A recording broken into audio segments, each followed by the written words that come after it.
Eddie, Eddie's here. yeah, this is Gary Blankendoor. Got a question for you. You might be the best one to answer it. Bald cypress. Have you turned much of it? It seems like it's supposedly it's a softwood. There's a chance that I might be able to get some, and I don't know whether I ought to get it or pass it by. Okay, What is it? Gary, you're very, very good with very, very, very, very, very sharp tools. Yes. If you're not good with sharp tools, leave it alone. It'll break your heart because Right. it will not slice. It will tear in a second. It is very grain conscious when you make cuts, and I mean very grain conscious. If you go against the grain, it's coming out like you won't believe. Um, and because there's just no support. It's a very, very light fiber material, and but if you're good with the tools, it's nice. I love it with my 3/8 bowl gouge. I can go to town on it with my 3/8 bowl gouge, radio elliptical gouge. I love it because if you understand how the grain orientation is, you just little fuzzy cuts all over the place. Don't go crazy, but that's just how it is. I What love it. What's the grain like? Is it worth it if you're able to do a good slicing? It sounds like I probably ought to just let it go. I haven't seen any with grain that would make my heart beat. Okay, I'm going to let it go then. Yeah. What Thank kind? you. To What me, kind of what wood is it? makes to make bald cypress. To me, what makes wood pop is when that grain, when you walk across the room and see a piece, and the grain in a wood grabs your eye and gets your attention. That's what I look for in a piece. And if it's just craft brown sitting over there, it does nothing for me. Really, shape doesn't do anything for me. Anything else? I grew up with wood in my fingers, and I love it that way. I saw a cypress platter hanging on a wall, but this was a, a piece from a root ball that was probably 100 years old, and it was in a restaurant up north of town. Um, and it was absolutely gorgeous, but it was sliced out, done very nicely. But the grain had a story of its own, and it was a big flat piece. It put as a table presentation, but hanging on the wall. Gorgeous, gorgeous. It caught me. I had to back across the room and go over and take a look at it. But the people I was with thought I was something was wrong. Look, there's a crazy guy. He's wandering around again. Uh, and it happens that way. You've experienced that. You've seen a piece of wood or something, and your brain says, "Wait a minute, you got to look at it. Is it real? How, I know who made it, but did it come out that way?" Um, I saw a piece at a. I was at my grandson's. Get this as a stretch. I was at my grandson's bowling birthday party. Yeah, Sunday. Um, and they had a little piece of turned art on a counter. It was like a little cone thing that was um, like a Christmas decoration, but it was a turned cone, hollowed out, sitting on a spindle that had a little movement to it. And that's what caught me was the movement, but it was a gorgeous piece of maple. It had some great art in it and a great grain in a maple. And I was standing there and I kept tapping it, moving around. A girl says, somebody with me said, "Oh, don't do that." So the girl said, "Oh no, no, it's there for people to touch." And I said, "It's gorgeous." Then I saw the name on it, who turned it, and Rudy turned it, and he does a very nice piece with finishes. And it was just a beautiful piece of wood. And my son-in-law to be was standing. He says, "Yeah, I saw you. You fixated on a piece when you stepped up to the counter. It was like it was right here in the frame." I said, "Oh, when that kind of art happens, you must capture it. You do not pass it up. You have to absorb that kind of stuff because it's not that God made it. He does make two pieces alike, but it's whoever cut it properly and presented it properly, and got a good finish on it. Although he was cheating using that maple, but really did nice work. I've seen some good Christmas ornaments going out this week from you folks. Some really nice stuff. Y'all get ready for the shows. Last weekend, with some family events, I couldn't go to the big Christmas craft show down in Ocean Springs area. That's the one where Trace is, and every year when they do. Trace does hundreds of ornaments for that show every year. He's got a huge display in operation. And I really wanted to go see that program this year. It's the chance to see it's not just turning, all the facets of good artwork. And there's nothing coming out of a Chinese box sitting there. This is all really nice homemade stuff. And I'm looking for another one. I think there's one, we passed it today coming in from a clinic for Saturday. But the weather people are all saying it's going to rain. So I hope they still sit up and do this show. Rain could be a sprinkle here. We're so drought stricken. We're afraid of a sprinkle. But I'm looking to see some more Christmas art coming out. Some little programs and do things that people pop up with. It's always nice, and it gets your juices flowing. You see that and say, you know what I can do with that. You know what I can do with that. That's why we meet every Wednesday, because we come up with these people, all these turners, that we come up with stuff that says, you know what, I saw something like this, and I had a guy. He approached me the other day at the pool, and he wanted to buy spinning tops, throwing tops. And he said, you ever make a throwing top? And I said, yeah. And we did competitions years ago in a club I was in, but we had to stop doing it because you don't give old guys like us things to throw. It wasn't healthy. I'll end up at the chiropractor. Yeah, I mean, or knocked in the head or whatever. We tried that. I think the best little challenge we had was Femispheres. We had Femispheres and we did Femisphere races. We tilted the table and you rolled it and just to see, just to see how turning Femispheres is actually a talent and coordination of your turning skills, because it has to be turned on two planes and put back together into one plane and not look like it was put back together again.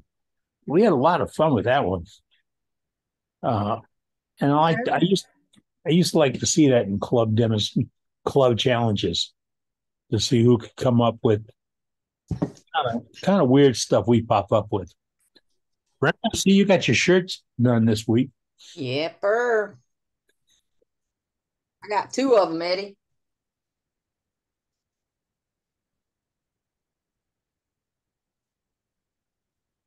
Look at that. That's nice. That's beautiful. Oh, How wow. about that?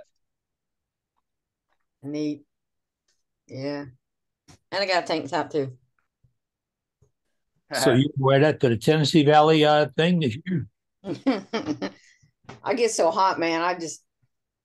I live in a tank top all the time. Okay, I'm not going to be the man to say, yeah, you one hot lady. I'm not going to do that. You can go ahead and think it though, Eddie. We won't hold you back from that. Oh, okay. All right. Kind of did, didn't you? Yeah.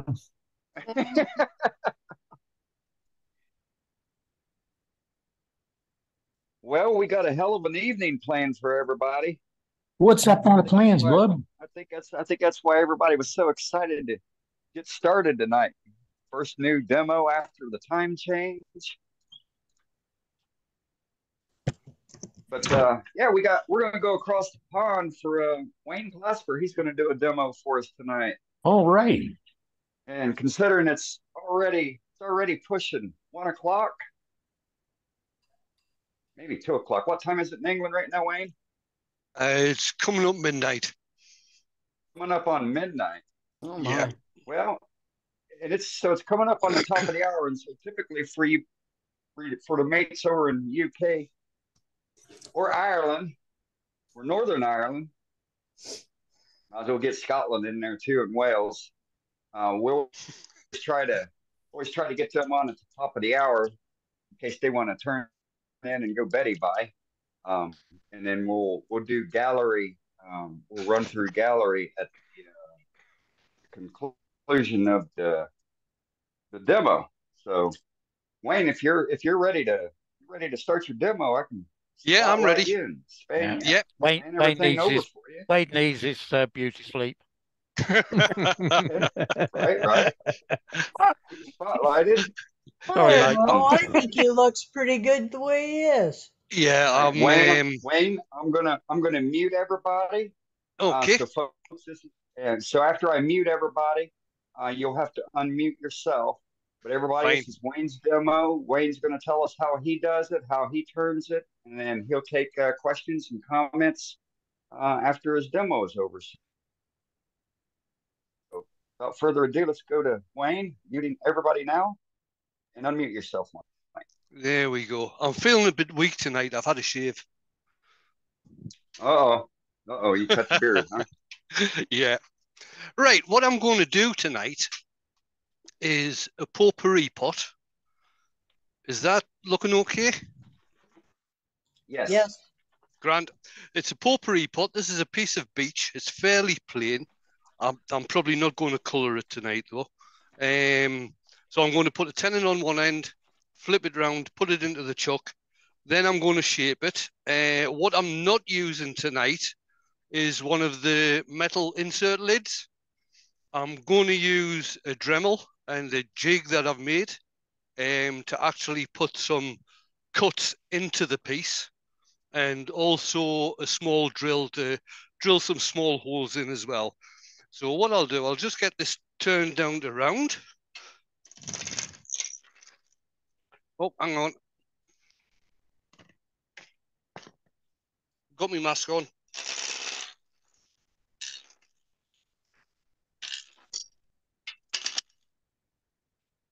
Sorry about that.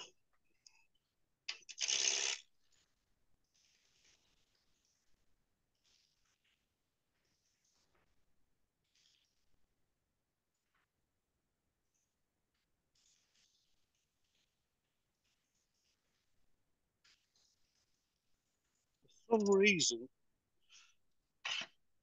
this isn't tightening up properly. Yeah, that's better.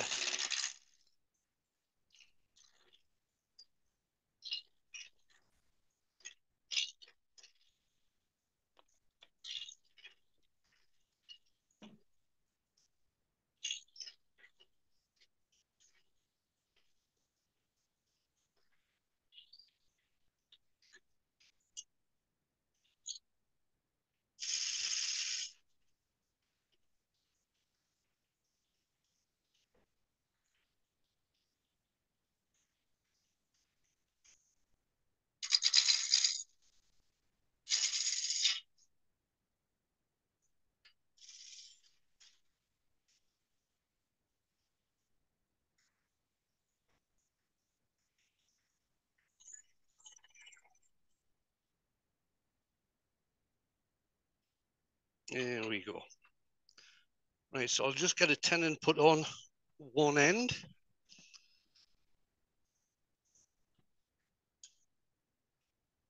Just clean this off first.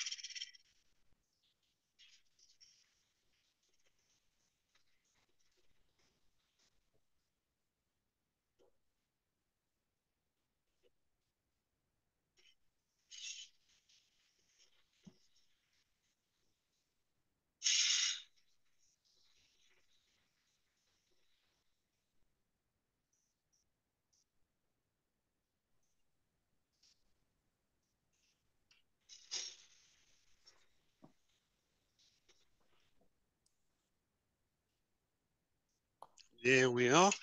Now what I'm going to do on the tenon is use a very thin parting tool just to put a groove into the tenon. Now what I haven't done is put a dovetail on this. Oh, knocked the camera, sorry about that. What I haven't done is put a dovetail on this, and I'll explain why when I turn it round.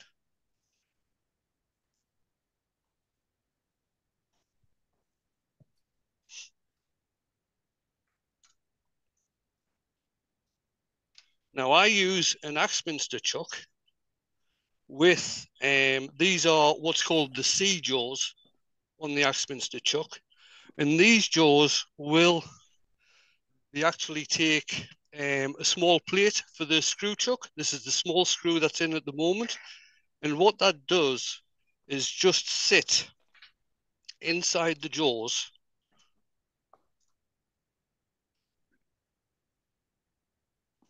And when the jaws lock down, the jaws have actually got a lip on that go into a groove to hold that in place properly. So what I do is put a groove into the tenon, and that holds that very, very securely. Use all of the points on the chuck to tighten it down. Wayne, is it also screwed into the wood? No, it's not screwed into the wood. I keep on hitting the camera with my mask. Sorry about that. So all I've done, it's a straight tenon because the screw chuck is actually straight. It's not on a dovetail. So I always have a straight tenon when I use these jaws, and I always put a groove in. And once I get this parted off, once it's finished, and open the jaws up to take the wee piece out that's left, you'll actually see how tight it gets held.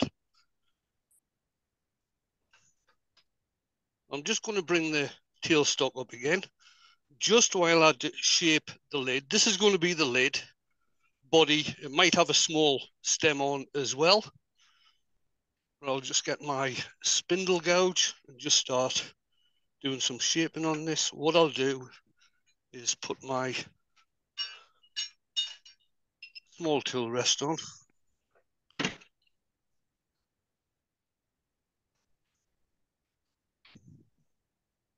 Move that in.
Right, so I've sort of identified there how big the lid is going to be.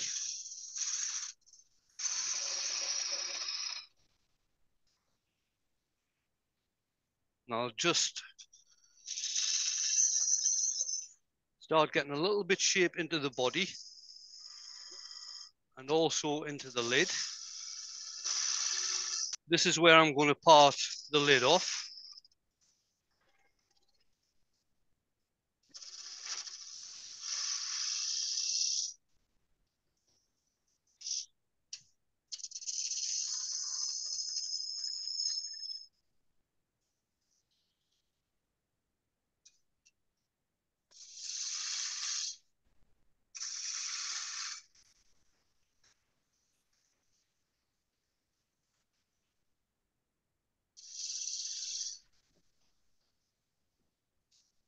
Now you could use a skew chisel to do these cuts.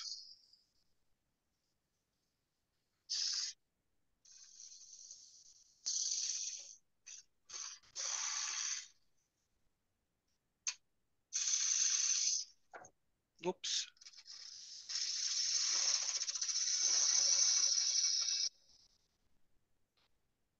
Just move the tool rest.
We'll just take this down to a point.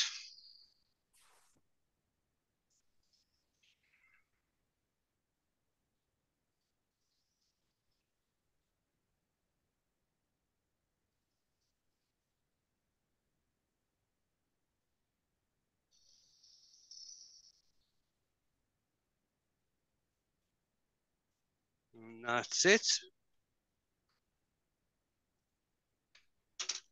Back off the tailstock.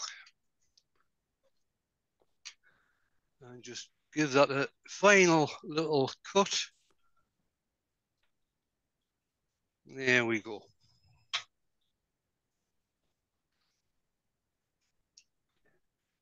And what I'll do now is make a parting cut just for where I'm going to part off the lid.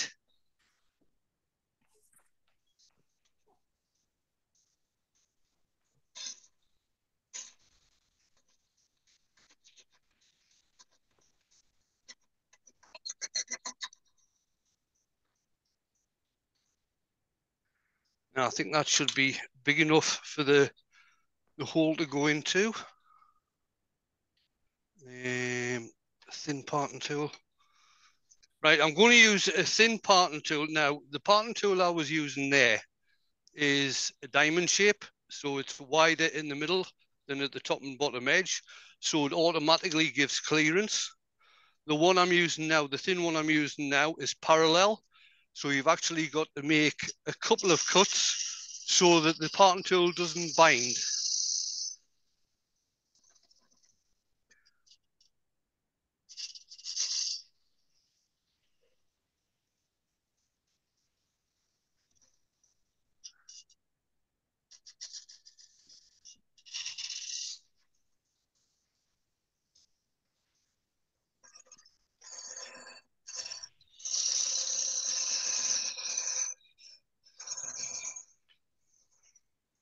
And I'm just taking a little bit off either side, so the parting tool still has room to get all the way down.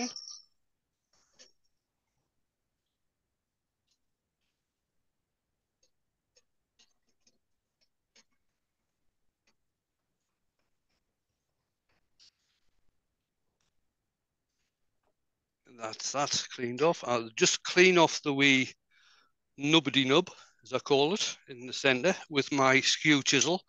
And then what I'll do with this, once the piece is finished, maybe not tonight, but what I'll do is put a sanding pad into my Jacob's chuck and just get that nicely sanded off so it's nice and clean. Oh, that's another thing. If you are going to use a Jacob's chuck in the headstock, what I've actually got, I don't know if you can Jacob's chuck, and the end is hollow and it's threaded. So when I use it in the headstock and I don't have any tailstock pressure up there, I always use a drawbar as well. So the drawbar goes through the headstock and it actually screws onto the drill, and it's got a big washer and a screw on there so it can get tightened up, and that holds the Jacob's chuck in place when it's in the headstock.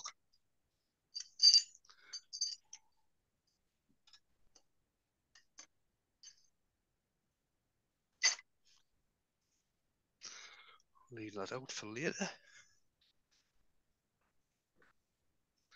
Right, so I'll put a little bit of shape into the body of the box now.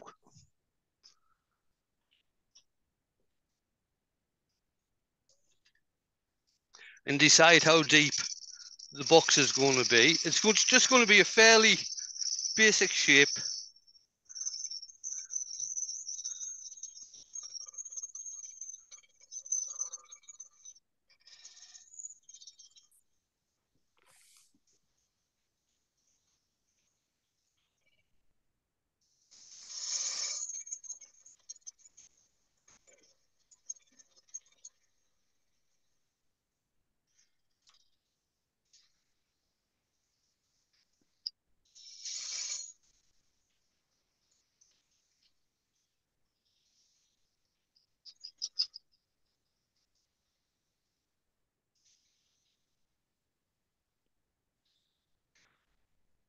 And I'll leave the bulk of this wood there just to give a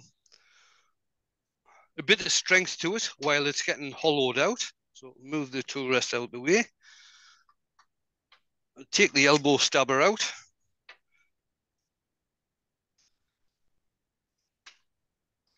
What I will do, because I am going to drill this, what I will do is just with my spindle gouge, I'll not change camera for this. I'm just going to come across just to clean that off.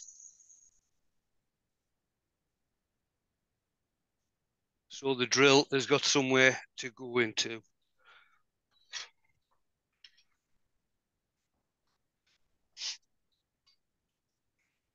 Now I'm going to be using it's a sawtooth bit like a Forstner, with an extension on.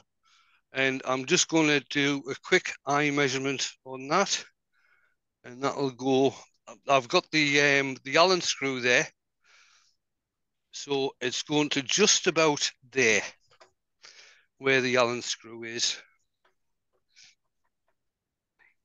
I'm going to turn the speed down for this. I usually, when I'm using this drill, I usually go at around about 500.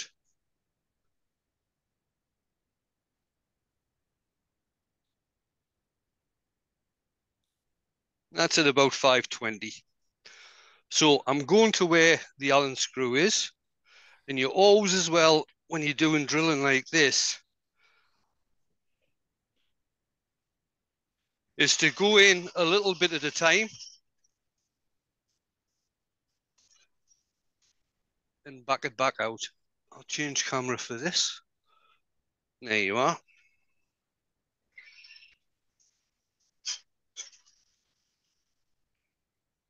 Just to make sure it keeps everything clean, so you don't get any shavings actually blocking the hole up.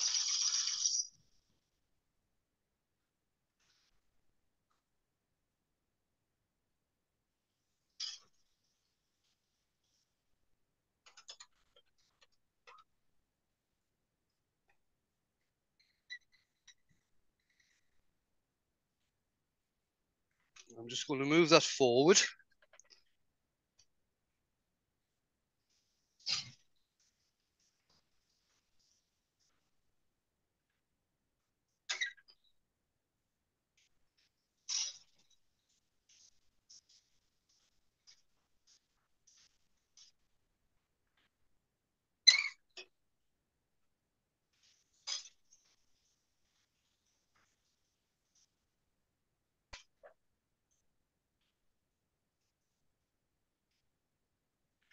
Just taking the quill back again.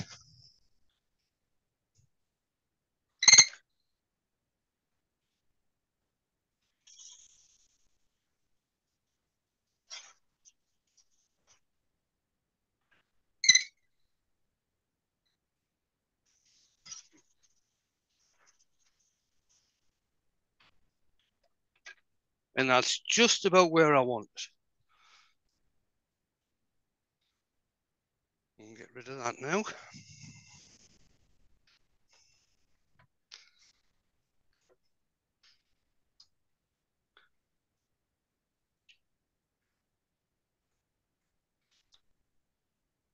So what we're going to do now is start hollowing out so I can get the lid to fit.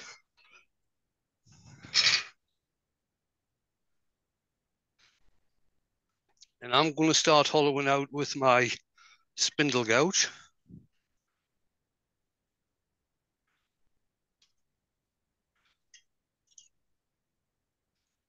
So get the tailstock out of the way. Turn the speed up. That's me turning just over 1,000 revs now.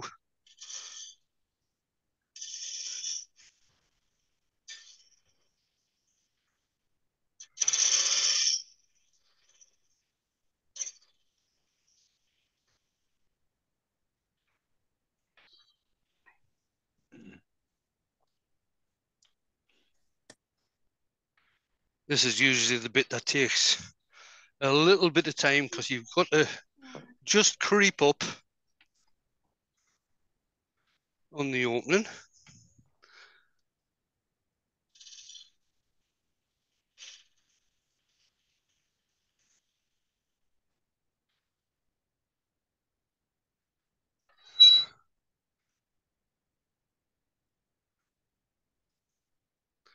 A little bit more.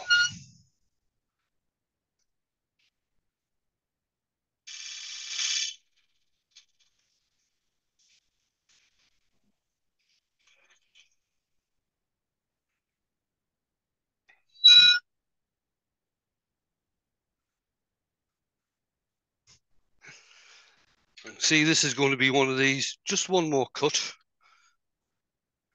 Then it turns into a French fit. Never fails.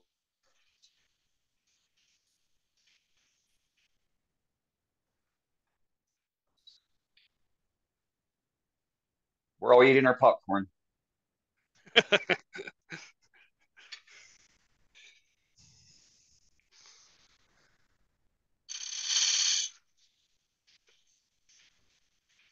I do have a poll going on this, by the way.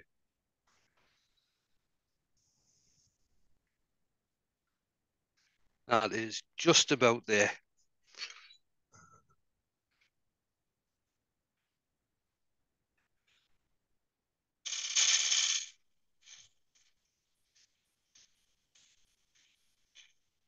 What I'm looking for is something just in between a wood turner's fit and the French fit. Now, if I push that in now, it will go in and that will be a real wood turner's fit. I probably wouldn't get it back off again.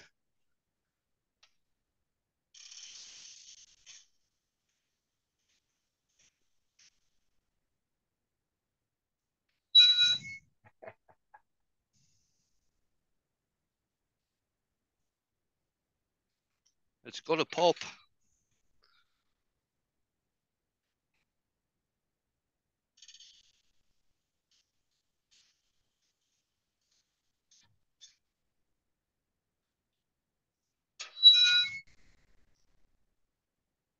There we are. That's what I'm after. So that's a nice fit. And what I can actually do now, seeing as how I forgot to do this before I parted it off, I can get the top sanded. Now I'm just starting off with 120 grit.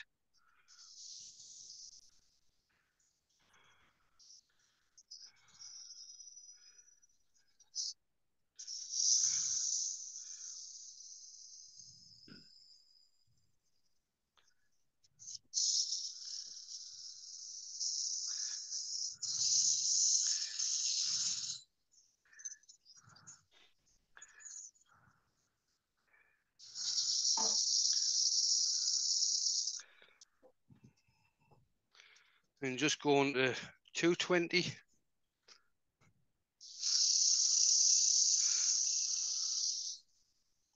Now, it would obviously take a lot more time on the sanding than what I'm doing now. If I was doing this one for sale.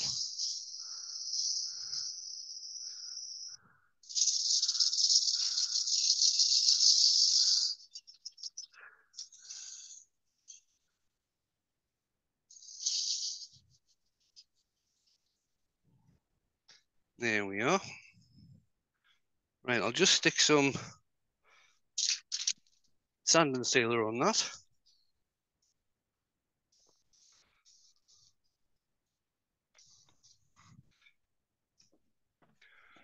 Use a piece of paper towel just to take off the excess.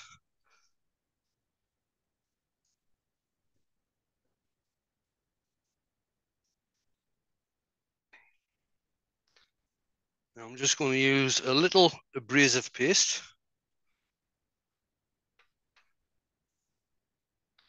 Turn the speed down again. When I'm using abrasive paste, I usually start at around about 250. And if I am using abrasive paste, I only sand to 240.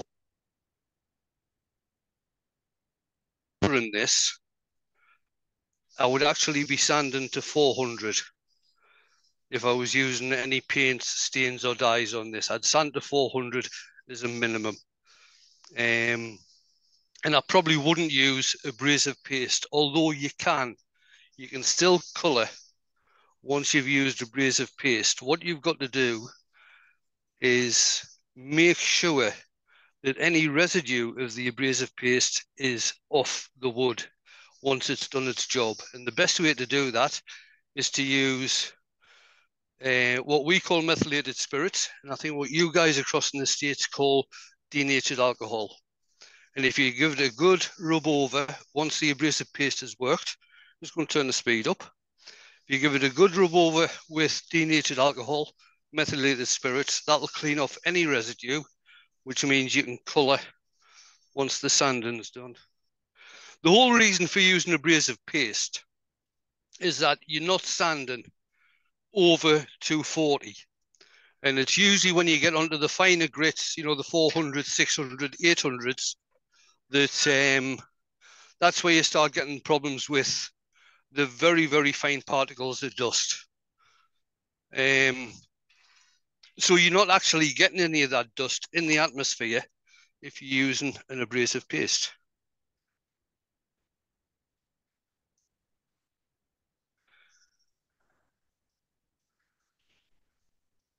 Now what I'm using now is microcrystalline wax over the top of the abrasive paste.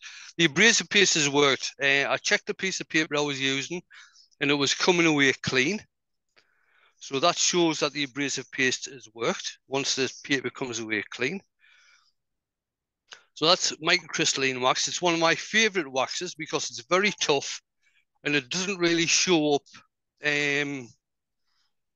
fingerprints, thumbprints, things like this. Change camera again. Now, I don't know if you can see, but the body and the top, there's a little step there, which I want to get rid of. I want to have both of them around about the same size if I can. So I'm just going to take that in a bit. Using very light cuts, just so I can get them around about the same size.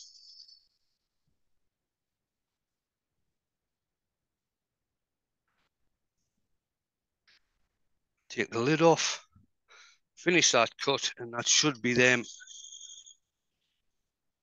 sized up.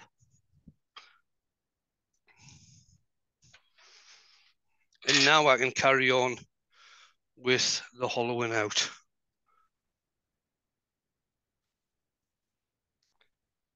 So I'm just going to clean this face off a bit.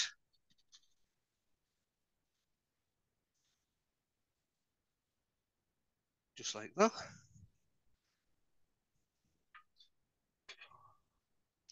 Turn the speed up again.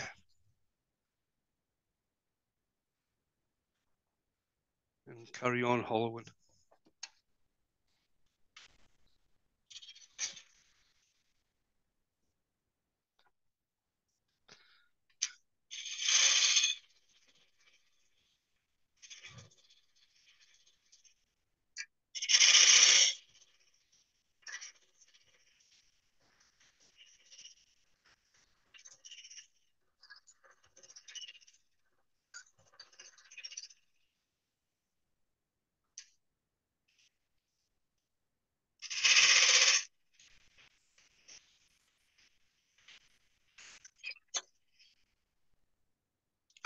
I'll change now to a hollowing tool.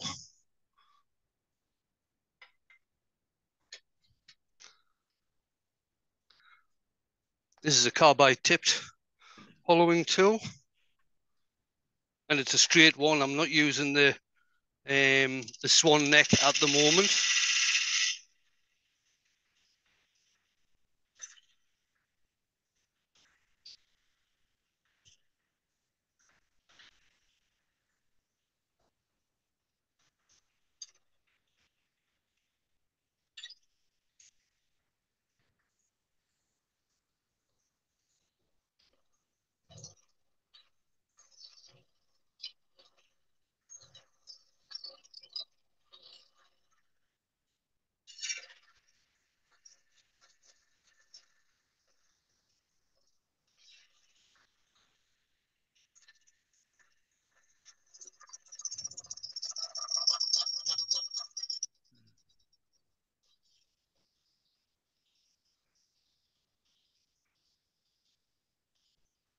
That's me down at the bottom there.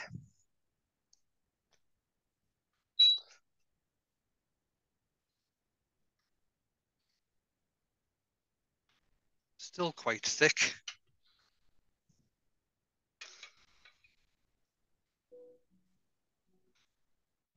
I'll just use my small, should I use that one?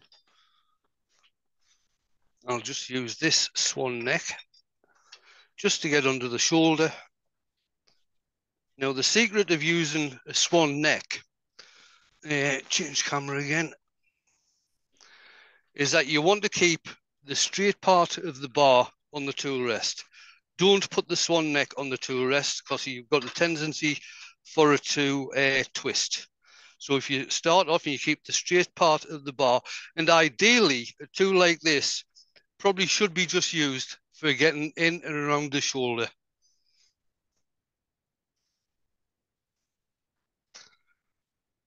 And that's all I'm going to use it for, just coming in here.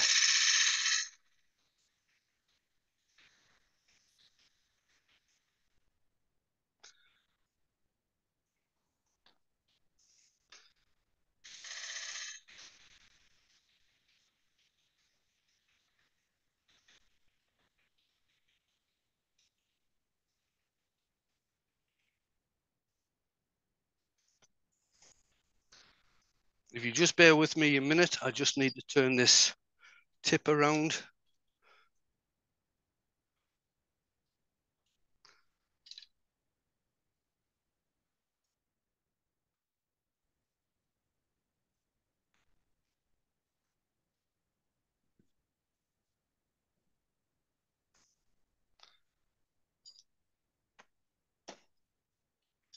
The screw doesn't want to unscrew, so I'll use a different tool.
Just want to go a little bit more on the side.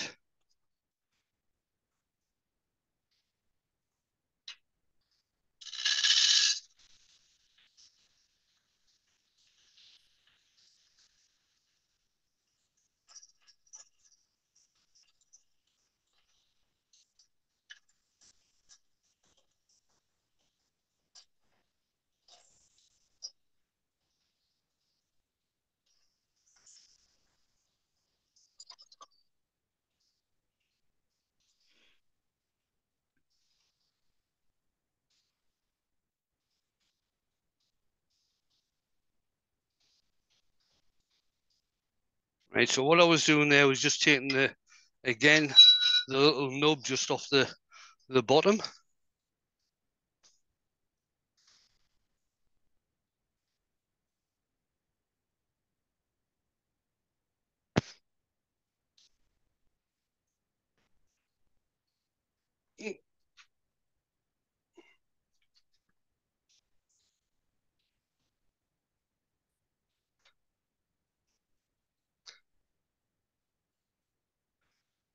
Right, I'm just going to give just around here a sand.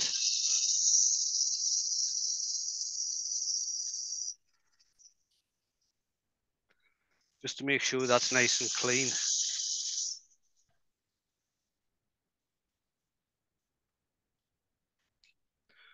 Now, what I would use if I was going to sand the inside tonight, there's a couple of methods I can use, and I'll probably not be able to find either of them.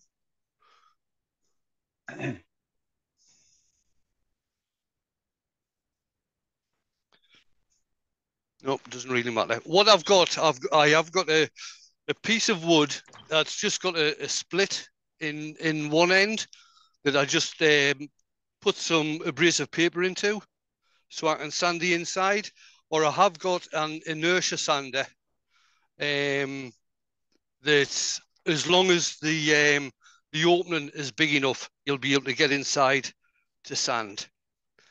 I'm just going to change camera again, and I'm going to set up a couple of jigs. The first jig I've got is my indexing jig. This is something that I've just made up out of a couple of pieces of wood and a bolt and nut. Now, the good thing about this chuck that I use, again, this is one of the original Axminster SK114 chucks, and it's got a backing plate on that's got indexing slots. The newer versions don't have that, and I don't know why they changed it, but they did. So all I do is put that in place, tighten up the nut like that, and that's me set for indexing. So the outer ring on the indexing is 24, and there's also an inner one as well with 36. Now, what I am going to do is unplug the lathe, because whenever I do anything like this, chances are I'll forget what I'm doing and turn the lathe on, which doesn't really help.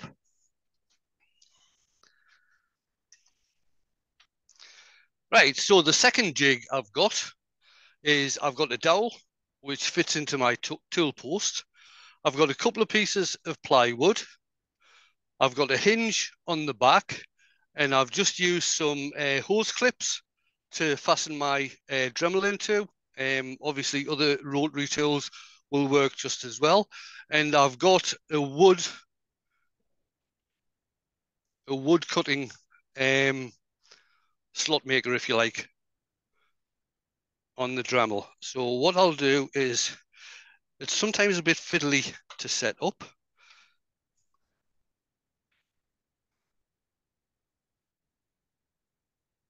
And that should work just nicely there. I'll tighten up the tool post.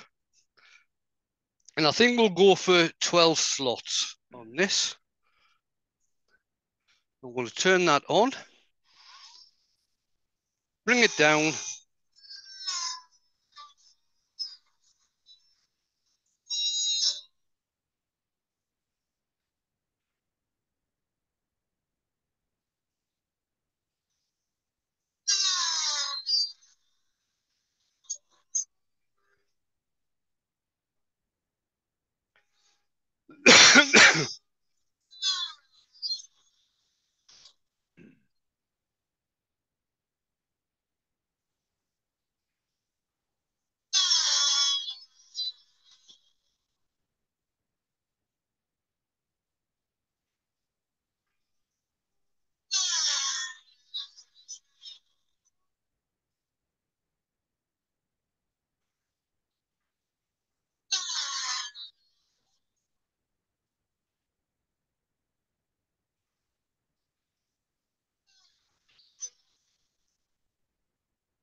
That's me all the way around with the slots. But just to give it a bit more decoration on here, the other thing I've got is just, again, it's a piece of dowel. I think I made this one out of elm. So what I'm going to do, that slots into the tool rest. And I'm just going to check for getting the center height. I'll take it up to my tailstock just to check getting the center height.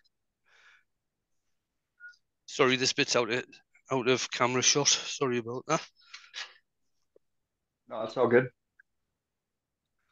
That's about there. So I'll just bring that round. So I've got what I've got in here. Let's just mark that with a Sharpie so I know where to put it back into. So what I've done with this, like I said, it's an inch diameter, which fits my tool post. And I've got a series of holes drilled in this for different drill sizes. I'll just pop that back in. I'm going to do and I'm going to set that up around about there. Yeah, that should be okay. So my favorite tool is coming out now. That's drilly.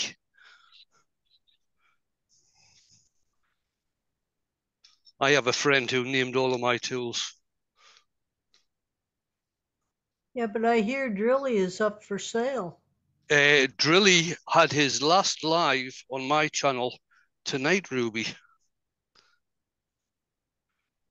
He is going to make an appearance at the Harrogate show at the weekend. And then I might auction him off next Wednesday. Right, so I've got the indexing in. I've got the hole lined up. And I'm just going to go and drill holes around.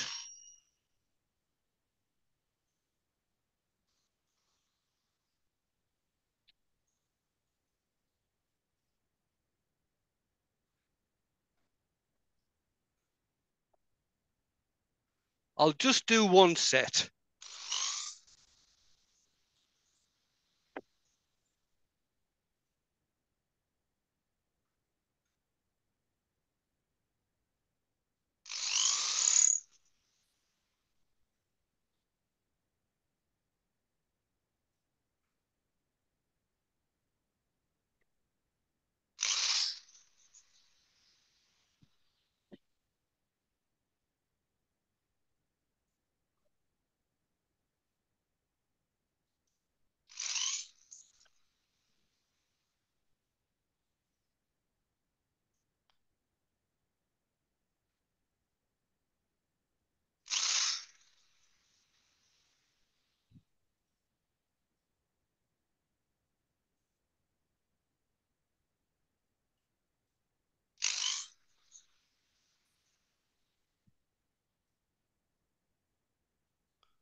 Nearly done.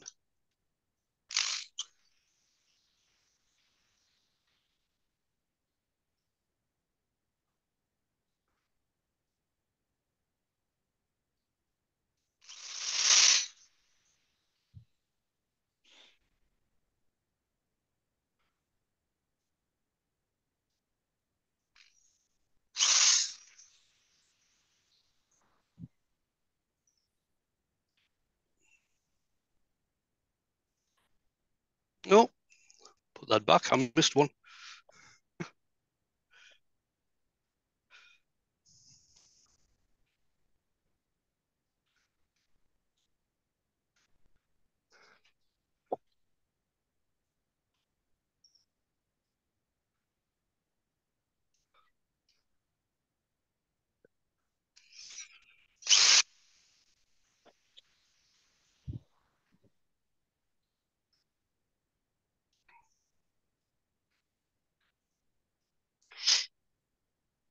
There we go.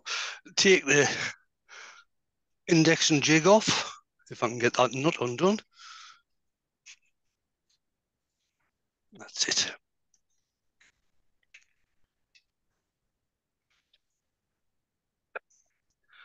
Tool rest back on, and I'll just finish off the bottom.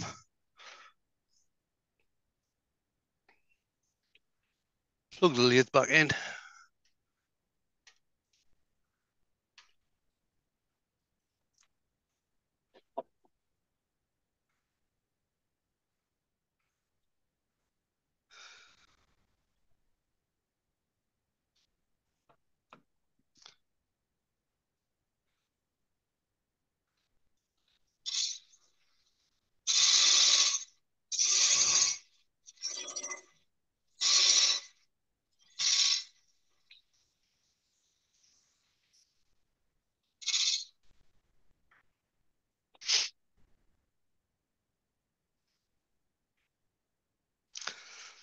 I'm just going to put a mark on here where I'm going to part off.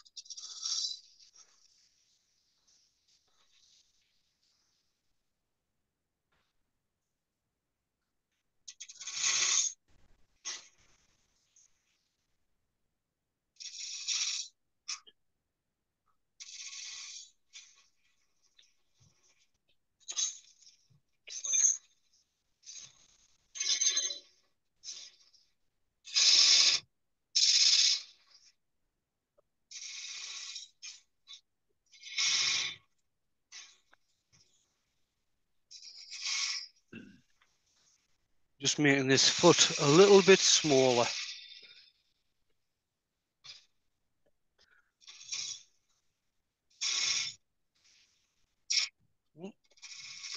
Even smaller.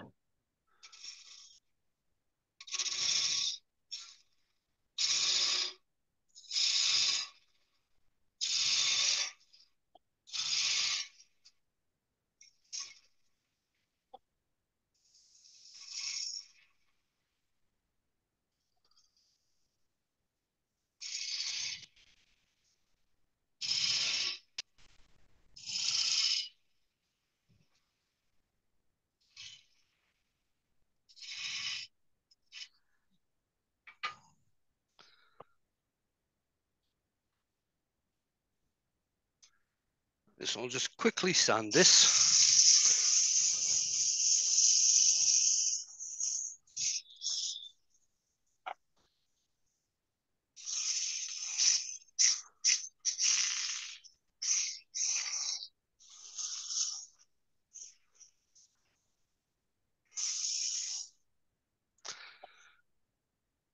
And again, quickly go through the same process as I went through before.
Now I'll get it parted off.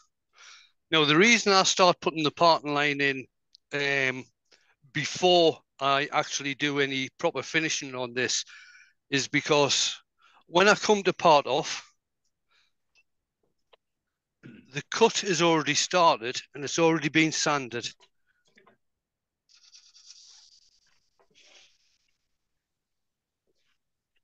So it shouldn't leave any furry bits.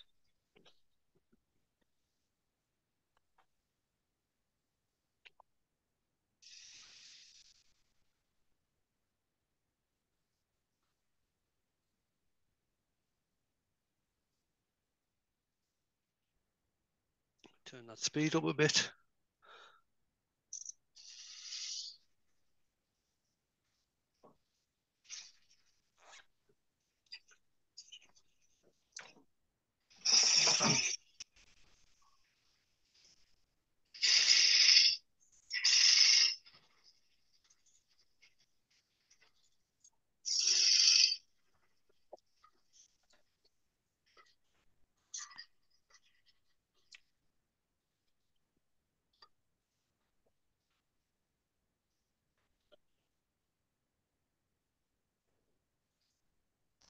And again, I'll just take that little nub off and I'll do the same on the bottom of this as what I do on the top and get this sanded with a sanding pad. So I'll explain what I was talking about with the with these jaws. So open the jaws up, and that piece of wood basically takes a bit to get loose because it's being gripped in the right in the groove of that tenon. Pop the lid on, see if I can line the grain up. The grain is quite bland on this, so it might not line up.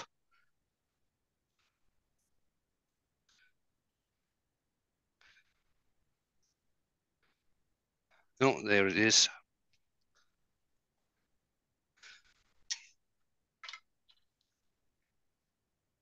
Right, I'm just putting some of this stuff away and then I'll change camera.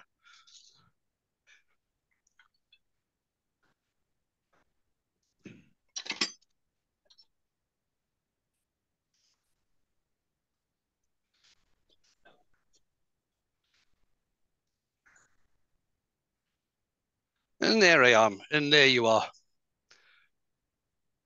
You can see through the slots have gone all the way through to the inside. What I would usually do, if this was going to be a finished piece rather than a demo piece, I'd do the holes around the bottom as well. But this is doing a potpourri pot without having to buy the metal inserts for the lid. And you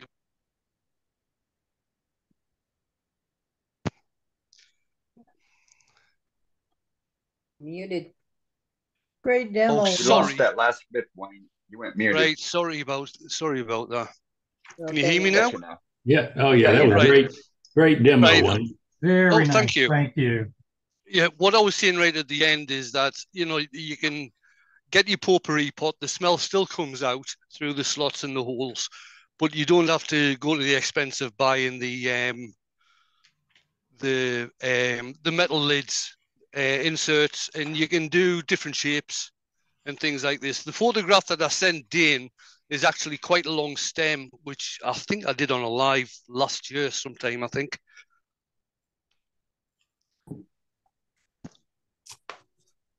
well, that's cool. Thank you. Well done. I'll work on maybe Wayne? making some of those jigs. That was one of the best, Wayne. That was one of the best. Thank you. Now Wayne, they the know jig, why. the That jig's, was great. the Like jigs, like the Dremel now jig it's like you know, is got Hey, given Wayne? a lot of fuel. Yes. Yeah. Yeah. Now, share I pictures of the used to, Dremel jig, please. In the group, in the Facebook page. oh, right. Okay. Will do. Now, see, I used to have, there used to be a company across here called Poolwood, and they made quite a big lathe. It was called the Poolwood 2840. And I got a blacksmith to make me one of those jigs, actually for fitting a drill into, for doing the same thing. Many years ago.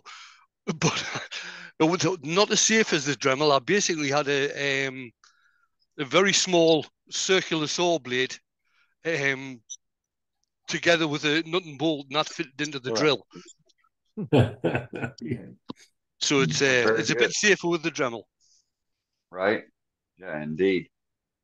So, rest of the group, if anybody else has any other questions they'd like to ask Yes, Wayne I have. on his jigs and whatnot, and if so, let's go one at a time and not trample over each other when somebody's trying to speak. Hello. Oh yeah. Go ahead, Dave. Yes. That jig that you use for the Dremel, can you show that off the machine? Off the machine. Yeah, Yeah. I can do that.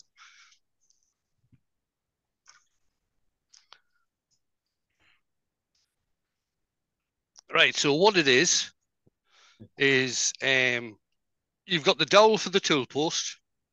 I have a height thing on this, so I can actually put it at different heights. Yeah, collar. I can put it at different heights. It's the top is basically just 2 bits of plywood, the same shape. It's got a hinge on the back, so it just hinges up and down.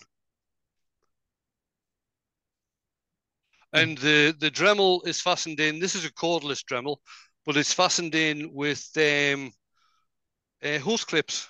That's all it's fastened in there with, and it's quite sturdy. Okay. Thank you. Very good. Very good. Thank you. Yes. Now we'll see multiple iterations of that with home improvements. Oh yes. But see, I showed this again last year sometime, and one of the guys, Pete, he actually made me another one, but it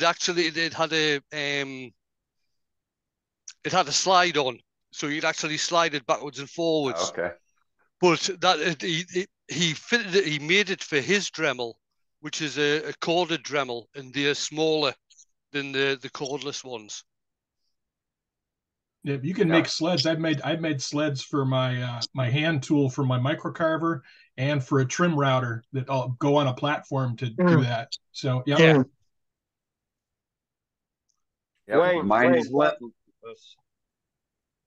good. Go ahead, Al. Oh no, Wayne, that was one of the nicest demos I've ever seen. It's great. I've been following you a long time. That was just great. Thanks, Albert. Very much appreciated.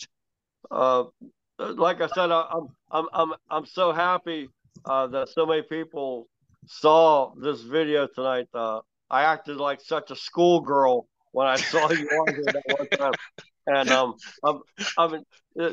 his videos. I've been watching him for a long time on YouTube. His videos are just like that. All of them. I've been following for a long time, and that was fantastic. That was a great demo. That was great. Albert. I haven't done red. On all counts. We'll be having Wayne as long as he wants to stay up and do us. Right. Well, what I am. So. Yeah, what I am going to do is I'm going to shoot off back into the house and join back in on my laptop. Okay. Well, no worries. Thank We'll let you back in. Thank you so much for sharing, Wayne. Thanks, Thank Wayne. you so much, man. Really. He is. All right, let's go back to Captain Eddie. That was wild. Captain Eddie.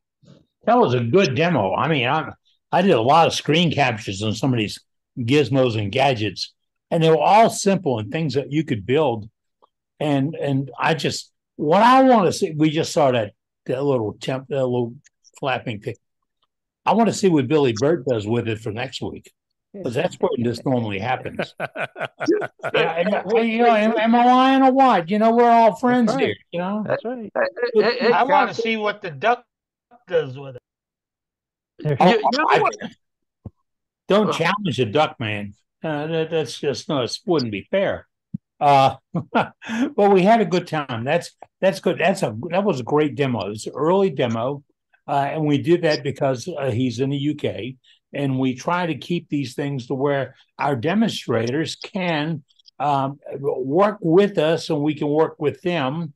Remember, we're worldwide, and it's coming up 1:00 in the morning where he is.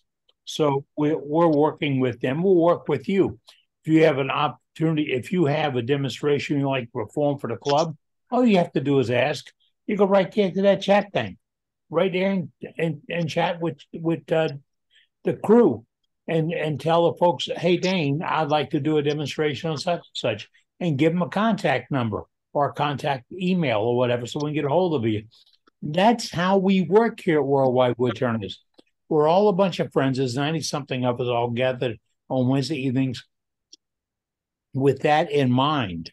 Now, what I saw come across a Facebook message, I don't normally do the message things on Facebook. I get easily confused nowadays. But somebody showed me something about turning a Christmas ornament, and they had a spigot jaws coming out of their chuck, and they were holding a piece of 5/8 inch aluminum bar or a rod, and they would take their stock and drill a 5/8 hole in it, about 2 inches, 2.5 inches deep, and then use that to shove their piece on. This was a mounting. You had a spigot jaw, a rod sticking out, you block wood, you slipped it on that rod, pushed it up, brought your tailstock up to it, and spun like crazy. And then we're making snowmen. Didn't we see snowmen just recently? Yes. And if we did a demo, it's on our website. Last week. Last week, yeah. And then it gave you the bases of the snowman, and it was hollowed out. And then you had the body of the snowman, and you had a hole in the top of it when you could turn your cap and cock your cap, because the top's got to be crooked, right? Or, there's no requirement, but it looks best that way. But on the holding of it, he did it with a dowel, a aluminum dowel. And I asked him back, but why'd you use aluminum? And he said, because he hit the steel one too many times and got tired of sharpening the stools. You gotta play with the game when the game's playing. But that's another way of holding. Remember, if you can hold it, you can turn it. If you can turn it, you got to hold it. It was a good idea. If you have tips and ideas like that, this is what, November the 7th, isn't it? Yeah. So when you 7 plus 8th, November 8th. November 8th. Okay. So we're gonna go for November 22nd. Yes. On November 22nd I think I got this date right, folks. I get some things right and wrong. All right. On November 22nd, we're all going to get together. Yeah, just like this, but a little bit special meeting. That's your chance. Yes, your chance to show us what you got, because we're going to do tips and tricks. We want to know what you've got in your brain, or what you've got in your workshop that you've come up with from your brain to save time, matter, and all. The aluminum dowel, that's one. Well, that's a great idea on how to hold something. And you could do it with a piece of wood too, but we want to see you 11/22/23. We're going to have a special meeting format just to look at the ideas and dreams that you came up with, because we've done this before and it has shocked the wood turning world, because you've come up with some really, really great stuff. How do you think we all got introduced to the Ducks Chuck and other things? And what I was teasing with about Billy Burt was, when the Ducks Chuck came out, all of a sudden we had 20 variations of this chuck that Jim Duxbury did. And everybody was playing together, because we'd say, oh, yeah, I got this idea. Jim, and we could do, and you could do, and you could, that's why we do this. And I really want to see what you come up with. You've got it. It's in your shop. It's worked for you. You see what Wayne just did. It's possible. And we all pop up with these little ideas. And they're simple things, but they save a lot of time, money, and they make your work easier. Now, it has to be safe. Remember, we're key on safe here. There's no kids in this program. And if the kids get hurt, they heal up real fast and get right back to it. We're not the same way. So we got to be really, really careful when we get out there. we want you to come back out of the shop same condition, a better condition where you went in. So we really emphasize this. Let's be safe. Let's think this thing through. We have a fairly new car, and my wife is confused about, there's no stick shift, there's no key button, and all that other stuff, and and I said, what you really have to do is do 1, 2, 3, 4, 5 when you get in the car. And she looked at me like I grew a second head. She said, "What do you mean? I've been driving since I was." No, really. It's not just getting in a car. It's when you go in the shop. 1, 2, 3, 4, 5. Before you press that on button, isn't it? 1, 2, 3, 4, 5. 1, I'm going to spin this. 2, I'm going to have it at the speed. I'm going to use these tools. I'm going to get this out the way. I'm going to put my shield down. I'm going to protect my lungs. I want to make sure I don't have anything that'll catch. Roll my sleeves up. All that. There are steps you need or should go through every time you go into your shop. It's the 1, 2, 3, 4, 5. And if you make that a habit, safety is a good habit. So think about that when you go into the shop. What can you make natural? What can you make work? And not to be harping on it, but if you get hurt, you won't go back. We don't want to lose you to a simple injury. I was with some very old guys today from my father-in-law's group, and they're all in the early 90s. And they were talking about a guy fell down getting in his car this morning, broke his ankle. So he's going to miss their banquet or his luncheon every other week for months because he won't be able to drive for a couple of months while his ankle heals up. You see, a little bitty thing, take it right out of the whack. And that's why we want you to 1, 2, 3, 4, 5. Just think about it a little bit. All right. We had a good demonstration in the beginning. We're opening up the gallery, folks. It's open to you. This is your wood turning club. And we always like to see what you have. And there is a no but guarantee. Show us anything you have, and what is not permitted is a but. I can't say I really like that piece, but nope, I am not qualified to critique your work. I don't think you're qualified to critique mine. So let's just be friends and let's look at some of the best wood turning in the entire world. We have gallery up tonight, Dane? Well, yes, we do. Who's got? Well, let's see. Let's go to this guy first. Get him out of the way. Who? Oh no, this is nice. This is nice. Did a little personal urn or a little small pet urn out of some Eastern red cedar, a little bit of walnut for the cap, a little bit of gold gilding, a little bit of green Mojave, turquoise. But this turned out real good. This had some really deep red in it for cedar, at least cedar I'm used to getting. So yeah, anyhow, it turned out really well, and I've got my typical. Dane, what's your accent band? Do what? What's your accent band? That's gold leaf. That's gorgeous. Yeah, they came out nice. It's beautiful, Dane. Appreciate it. Looks beautiful. Very great. And it's threaded with some nice brass inserts. Yeah. Cool. Very nice. Beautiful like always. Right on. Appreciate it. All right. So with that, let's go to this guy, see what he's got. Hey, Doug. Lower my mic, you can hear me. Oh, hello, everybody. Excuse me. Our hashtag challenge for this month. Come on. There we go.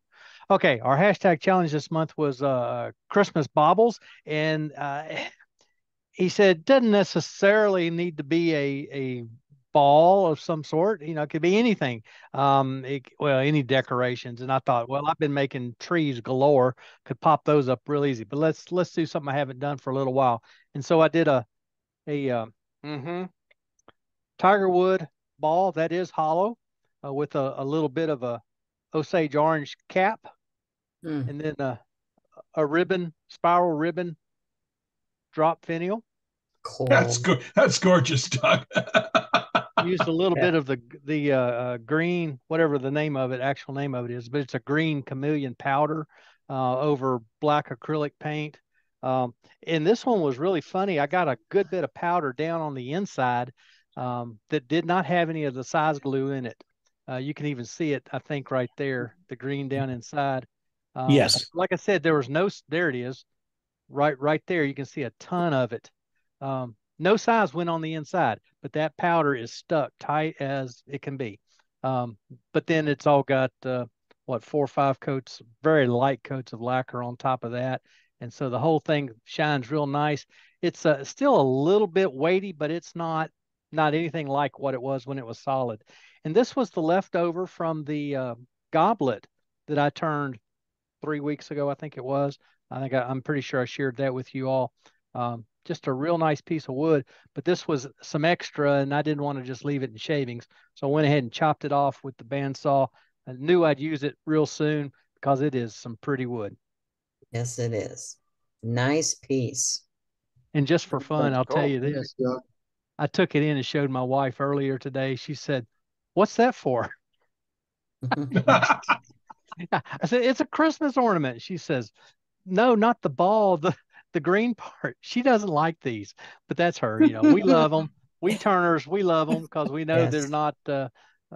Well, we in Worldwide Woodturners know that's not a very difficult thing to make.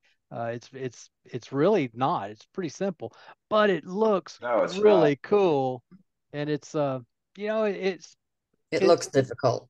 yeah, it looks really for the untrained person, it's difficult because they don't know how to do it. We know how to do it. Matt showed us very well how to do it. That's Yeah. my second one. In fact, I did 3 to make this one because I forgot the process. I had to remember the process. So there it is. Well, you can always check our website. We have a demos posted there. So Yes, we sure do. We sure do. And I almost went there. Almost went. What am I doing wrong? Where's the next What did you do wrong? What did you do wrong? The first one, the first one I drilled over on the drill press. And so my hole was not lined up with what was to become the outside. And I actually turned through the side of it right about that high. It was that was just bad. That was my fault. I knew better. The second one, I think I did just simply too short. This one was almost too short. Get it where you can see it. My little flange here that meets the bobble is almost as small as the rest of this, and that's because I really cut it too short. Drilled it and I cut it, and anyway, to have room to part it off, there was very little of this left. So the second one was too short. I was up into where I had drilled to, and so this one was just barely long enough. Next one I'll know better. I'm going to leave myself 2 or 3 extra inches. Having more room is better than not having enough. That's for sure. On the end where it's solid, you got to have a little extra. Just got to. Hey, Doug, yes, the way you matched up the grain on both those, phenomenal. Yeah, this. Thanks for reminding me. This is done in 2 halves, top half and a bottom half. The middle line is where they're joined together. I originally did a tenon and recess, and I went through. I broke my tenon, and so I ended up cutting it off, making it flat, and then made sure when I went to glue them up that I watched what I was doing, and I got my grain back together. Very nice. Very nice. Right on. Good job, Doug. I've been able to get that dust that goes where the sizing isn't. I've been able to get the dust out of the middle by using compressed air and blowing it out before I put finish on it. Yeah. And that seemed to get most of it out, but you're right. It sticks in the grain. Yeah, I blew it out, Matt. I blew it. But that section right there where it's so green, right there by my fingertip, that would not blow out. It was stuck. It was stuck as tight as Dick's hat band. You know. Couldn't you So, roll up a piece of paper and stick up in there when you put it on?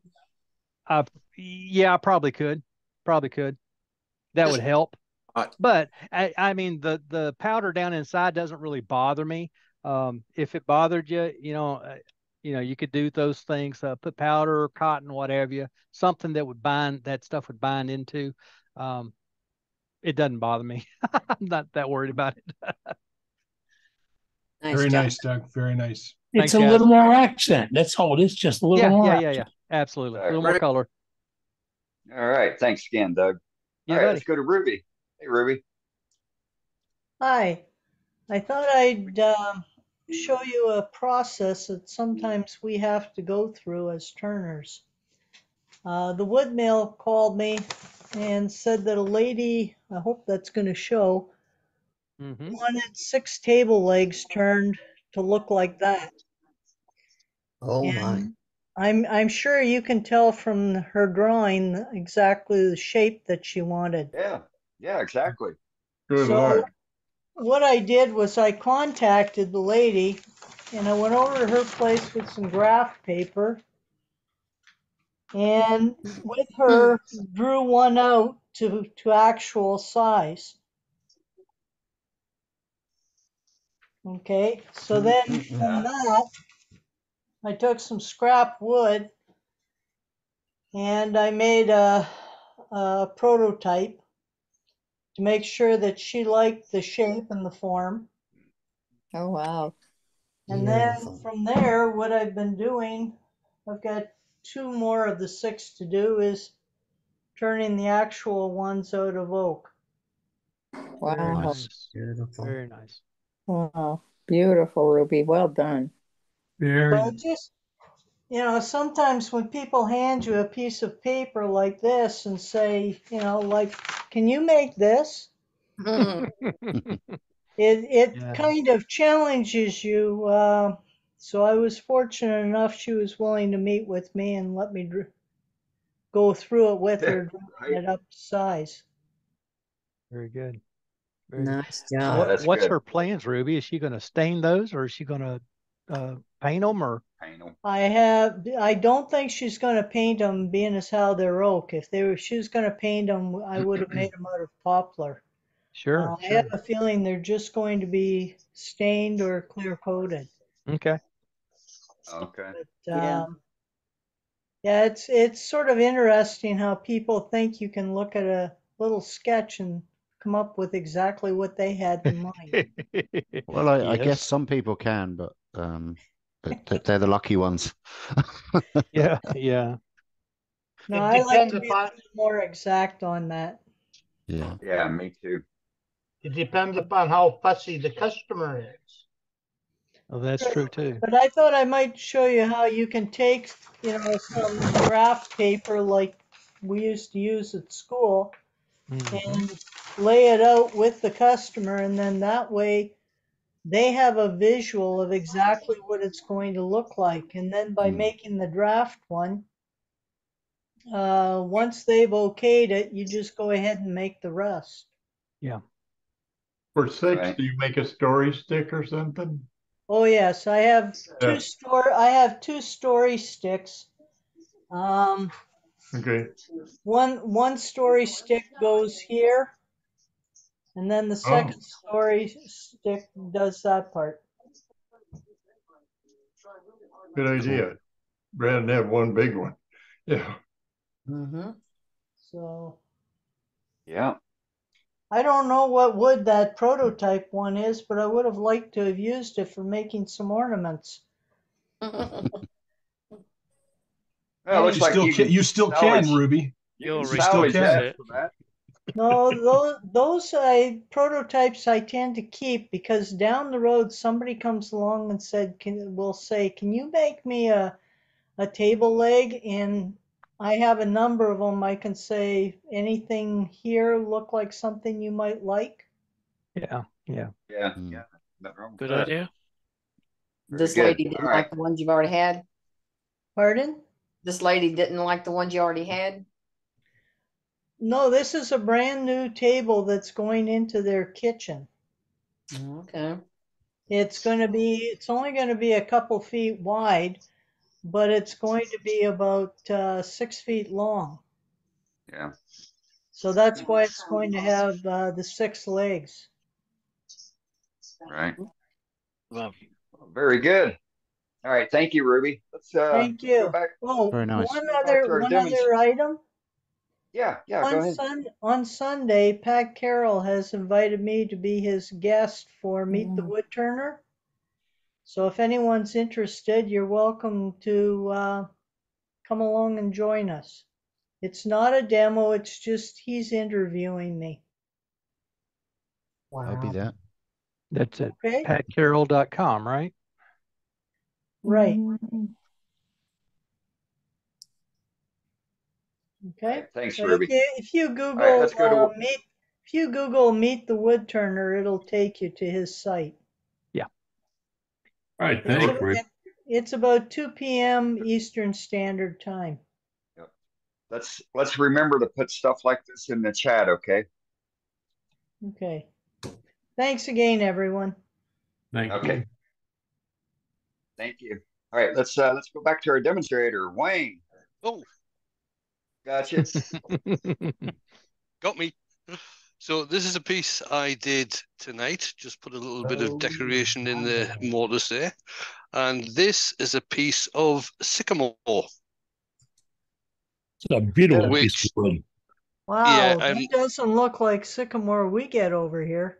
No, it doesn't resemble the sycamore we get over here very often either. But what's happened with this is once it's been milled, it's basically been stored wrong. I think once it's been milled, it's been stored flat.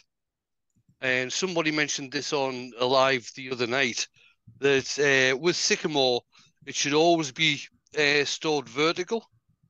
So any sap can actually run out to keep the lightness of the wood. Otherwise, you get these greyish blue areas in there. It's not spalting. I was going to say, is it water damaged? Yeah, no, it's not water damaged. It's basically where it's been drying out flat instead of vertical. More like blue stain. Yeah, they just call it sap staining. It might have come in contact with some metal as well, because that will quite often add that type of staining. Well, it must have been a lot of metal, Ruby, because I would say that would be the iron in probably the moisture. The plank that I got was around about 8 foot long. You know, that's within the water, the iron in it. And like you said, Wayne, it's sitting flat instead of draining out. Yeah. And dried. The blue when you see, stains in a area, your basement or your bathroom, you see little blue stains. Isn't that the iron? And I'll bet that's the same thing. It could well be. That's beautiful, Wayne. I must get some more. I was just saying that's a woodturner's dream piece of wood. Yes. Yep, it's beautiful. Thank you.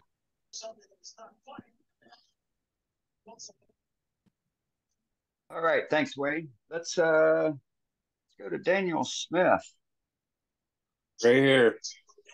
Is it Daniel or Dan? Dan. All right. Yep. I got you now. All right. Well, I made this up the other day. Yeah. And your wife hasn't gotten a hold of it, obviously. It's got some of that blue stain in it too. Mm-hmm. So yeah, came out quite nice. What's the base? Did you use a different wood? No, that's just the bark. Oh, that's cool. It actually looks applied. Mm-hmm. Yeah. Looks awful smooth. Yeah. Very nice. And I took some one of these wheels and went around the bark and got all that flaky stuff off it. So okay. And looks nice.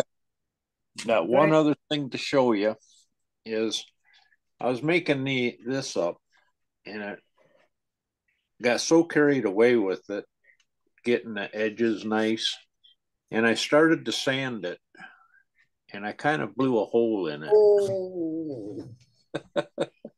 I didn't notice how thin I was getting. Well, if you put a tea light in the middle, it'll make it even more attractive. That's gorgeous. Ramble a bunch of holes in it and paint it. You can get on the cover of AAW. Yeah, right. It looks like one of the old-fashioned wash tubs. Yeah, what I was thinking. Do what Wayne did tonight. Yeah. But then after I let it sit, it warped pretty good. So yep, that's just more character for it. Yep. And or a design opportunity. Right. This is just going to go up on the shelf as Dan's getting into it too much. It was, it was cutting so nice and everything. I'm going like, wow, I don't always get these great cuts. So you got hypnotized. Yep, exactly. Well, you got to savor the moment when it happens. That's right. So that's all I've got. Very good, Dan. Thank you. Excellent. Honestly, Dan, drill a couple pinholes in it and thread it. Put some thread through it. It'll be an artistic piece. Yeah, stitch it up. Yeah. Yeah. Stitch it up. Put some coffee grounds in there and redo it. Don't put no coffee grounds in it. No. All right. Let's go to Matt Harbor. I know Matt's got something. All right. Well, this is kind of in keeping with what Wayne showed in the demo. So I'm going to start first of all with an example. So we all know how we do these ornaments. They start with a square piece, a square stock, and you drill them with a Forstner bit, and then you turn them and so on. Okay. Well, I wanted to do something that had 6 holes instead of 4. So I did one with 6 holes instead of 4. Now, and the way I did this was based on, and of course I have a ribbon finial on there. And I need to do the top and so on. There's no finish on this yet. So this is very similar to what Wayne was using in his lathe banjo. This is something that I got from something that Mike Walt, another Brit turner, made, a Welsh turner, and this uses what's called a drill guide kit. Okay, it looks like this. You can buy them on Amazon. I think Mike's was in millimeters. Mine is not in millimeters, and it has these little inserts. Okay, and they have different hole sizes. Okay, and you can see that they've got these flanges on them, right? So when you drill this hole, one side is slightly bigger than the other, so that the insert just fits inside, and it lets you put a drill or a Forstner bit or something, whatever you need, whatever the right size you need in here is, right? And this is the hole. This sits right on top of my banjo like this, and the hole is centered in the center of my spindle. So my holes are always being drilled wherever I put it. And then I use my lathe indexer, just like Wayne did, to drill multiple holes. So that's how I drilled these holes. Now, they kind of got away from me a little bit, which is why my Forstner bit didn't work right. So I ended up using a spade bit, and it got loose. And so, but it is survivable. Everything's a little kind of cattywampus because I had to clean it up with some sanding a lot, but it is survivable, and I can make something out of it. So anyway, that's what I have to show tonight. That's nice, man. But this is a hugely After useful all, tool. it is handmade. Yeah, and Mike Walt, one of his videos on his YouTube channel shows how to make these. And I just made this one this week because I found my drill guide kit and I couldn't find this thing. So it's somewhere in my shop somewhere. I've got another one of these. So good deal. Looks good. Thanks, Matt. My pleasure. All right. Let's go over to Ireland. Hey, Steve. Steve. Come on, Steve, wake up. Hello. Yeah, I was dozing off there. So I've got my first ever meeting tomorrow, wood turning meeting in a club that I've joined. And they've put out a challenge where it's a monthly challenge that they do, and it was a lidded box, any kind of lidded box. So I didn't just do a normal lidded box. I've made this.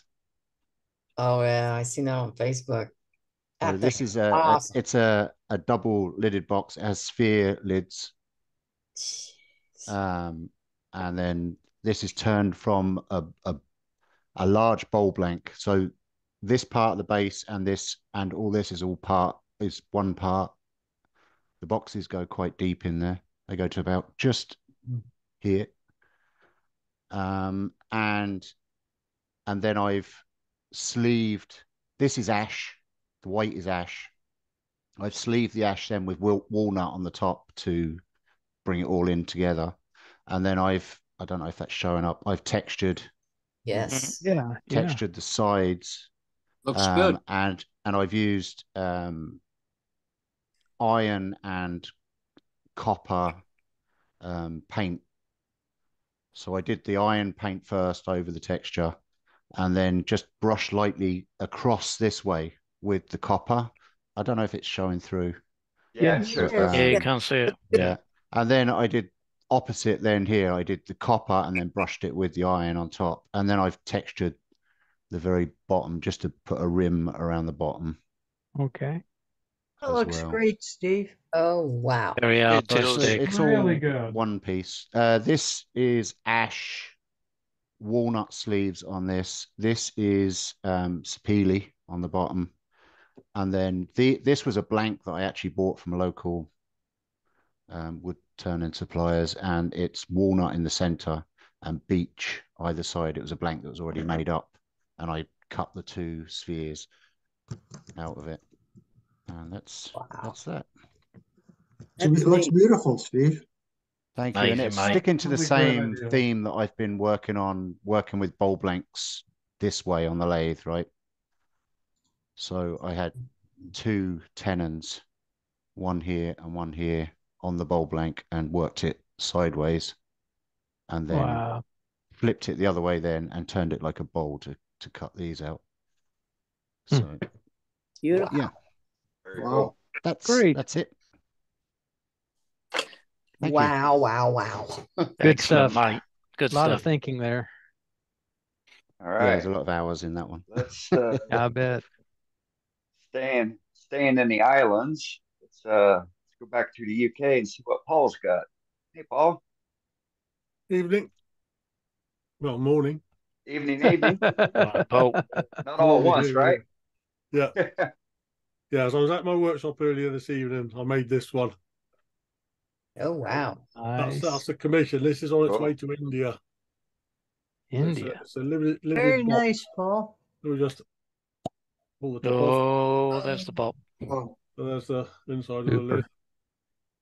Wow. Yeah, the fit's a little bit on the tight side, but often you find with boxes is you give them 24 hours or so and the fit relaxes a little. So I've sort of loosened it a bit from where it was when I was turning it, because I turned the finial with the lid pushed in. So that was my sort of hold for that one. But I've loosened it a little bit, but it's still just a little bit on the tight side. It will go back in, but I want it a little bit looser than that. But I'll give it 24 hours or so and then see where it ends up, and I'll give it a little. That's lovely, Paul. Sand it slightly just to loosen it. That's beautiful. On a similar theme, I've got this one. I'll just go a bit farther back. This is a little bit bigger. So that's a similar box, but I did a twist stem on it. This one I That's made. nice. Well, it was over 20 years ago. I made this as a 70th birthday present for my father-in-law, and anyway, I've got it back now because they went to live in sort of sheltered accommodation, so they needed to downsize. So we've got it back. So this was one I made 20 odd years ago, but on that one, the fit on the lid is about right. If you push that on properly, it just about holds it, but only just. So if I hold on to the stem, it comes off fairly easily. So that's the sort of fit I normally aim for. And it was interesting to see that after 20 odd years, the fit's still there. It's still as it was. Yeah. And that this one's mahogany, the other one, the little one I showed you just now, was mangrove. But, yeah. Very nice. Look at the one I just made and think, yeah, I think I've sort of improved a bit on the shapes, I think, over 20 years. It looks great. Very nice, Look Paul. great. Great to me. Yeah, this Paul. one I made this evening. This one, it's the first time first one of those I've made for a while. So it was interesting just to revisit that and do another one. I think you nailed it. Yeah. Very nice, Paul. Excellent job. All right. Let's go to Mr. George. Hey, Dave. Hey, how you doing? Am I You unmuted? still awake? You're on. Yep, we got you. Yeah, I'm still awake. It's been a long day. Yeah, it's been a long day for you. It has been. Hang on a minute. Yeah, and my wife Trish, we've been prepping wood, cutting wood, making blanks for out of a walnut log, and then some buckthorn, which is angry wood, I guess you'd call it. But couple things that I've been doing. We've been traveling a lot actually with the RV. But here's okay. See if I remember how to do this.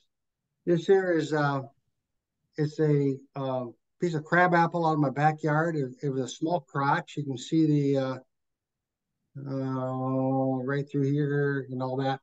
Anyway, and I didn't want to get it any thinner than this because I didn't want to lose all this live bark up the top. So anyway, I like it. All that is on there is sanding sealer buffed up.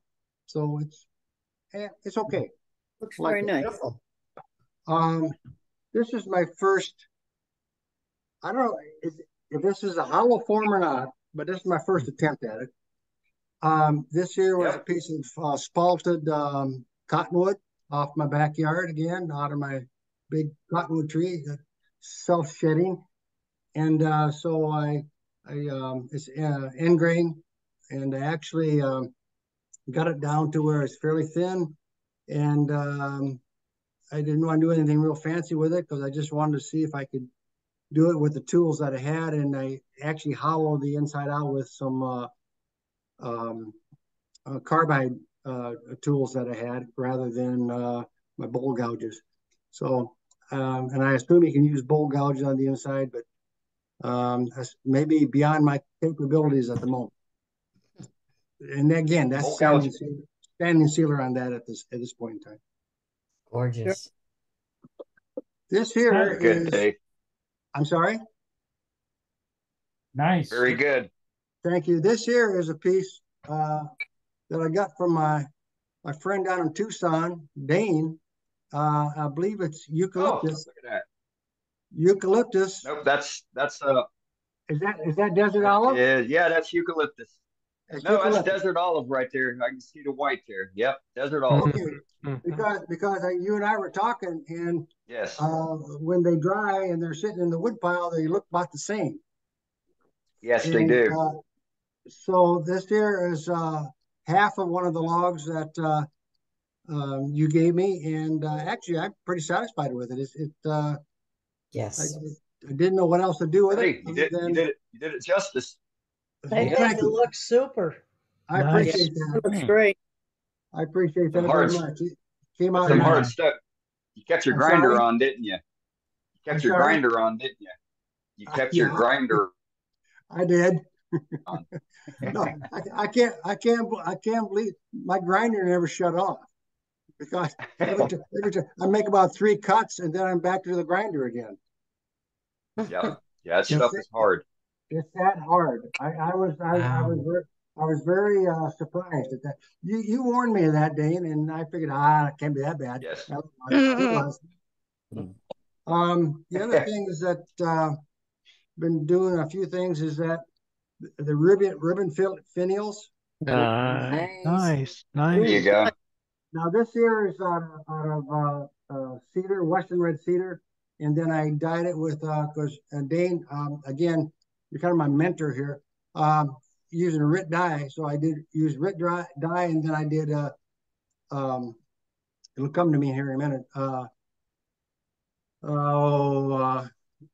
Polymerized tung oil on this, and it actually came out kind of nice. And then I just that's just wood dowels that I'm using for the finials in there, which I haven't finished out yet. Great. So I want to put that on a bowl. And then I have one more here, and this is again out of cedar. Wow. And I haven't again glued in the finials here yet.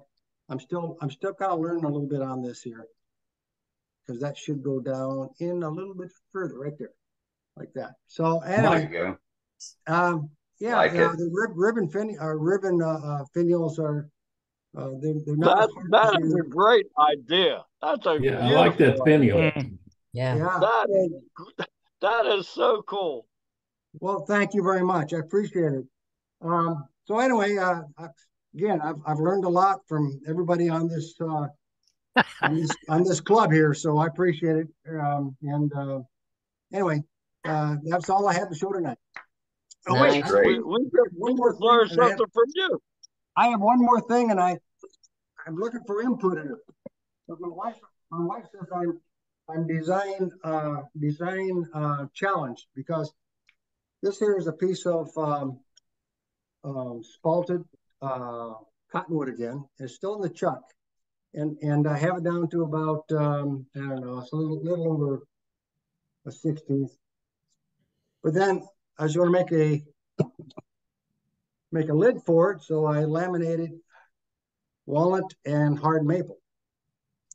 So it's sitting here on my kitchen table, and I'm sitting there thinking, do I make this as a base for this, and then make a different lid, and then actually take the tenon and actually take this tenon off here and make that a mortise and set that in as a base, or do I put it on here as a lid and then try to make that with a little bit of finial? So, and my wife walked out of the house. She's laughing at me. She says, you are challenged when it comes to the design. I says, I am.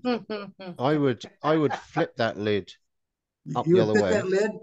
I'd flip it up the other way and have it that the walnut overhangs the outside of the bowl. Ah, okay. Yeah, Okay. I would not mess with the shape of the bowl. I think you've got a really great shape there. I would just, finish it off the bottom. I think that's a great bottom part of the bowl. I wouldn't mess with that at all. But I like that suggestion that just came in to make the overhang. Put The contrast would work nice that way. Yeah, that's really cool looking. Sure will. Yeah. Okay. I appreciate the input. Thank you very much, everybody. You're welcome, Dave. Great pieces. Thank you. Appreciate it. All right, let's go to Mr. Segment Man. Ray, you still there?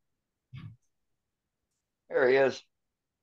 Hey, Ray. You're muted. All right. Can you hear me now? Yes, sir. Yes, sir. All right. Get rid of this. There we go. Boy, it got some really nice stuff tonight. Really enjoying some of that. You're going to be surprised I don't have any open segment or closed segment bowls to show tonight. But I do have this one here. Oh, my goodness. What's the wood? I think it's hackberry. Man. I don't think so. Well, I've hackberry's not usually that dark. Wow. Dane, I downloaded your program for identification of woods, and it came up with what was it?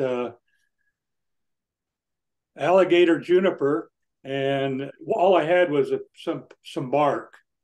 And then it says Osage orange, and I don't think it's either one of those. It's not Osage. My not Osage. Club said it's hackberry. So No, is it soft? How is it to almost turn? white. Is it soft? it was pretty easy to turn. No Okay. problem to turn.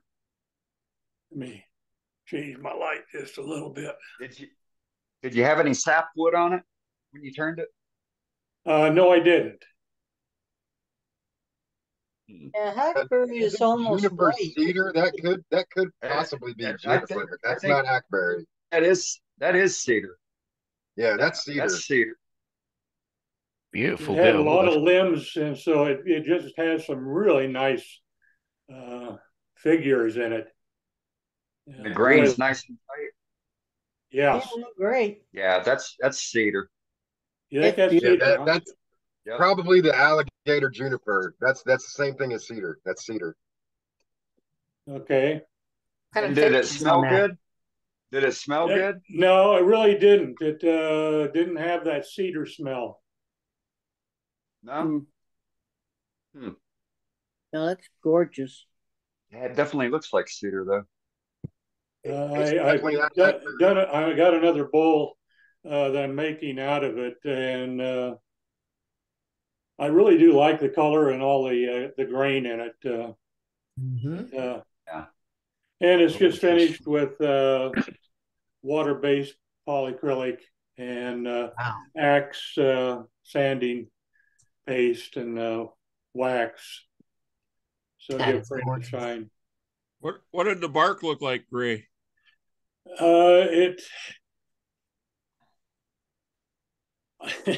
I can't say it that I would know that much about the different barks. If you look at the bark of a hackberry, it looked very much like that bark. It didn't look like the alligator juniper at all. And I don't know. I don't think I've ever turned Osage orange, so kind of at a loss. Yeah. But I like it. Osage is a yellowish color. So yeah, that's wow. Great job, Ray. I got one more. I practicing. I watched a Tim Yoder YouTube, and I come up with. Oh yes. This is just a practice piece. I had some maple that I just glued together, just 1-inch board, so it's pretty thin. You're okay. But that's a nice looking practice piece. Beautiful. Looking very nice. That's beautiful. Came out We great. got this little girl to sit up straight in her seat, right? That's beautiful. That's that iridescent paint. I just jumped up. Believe me.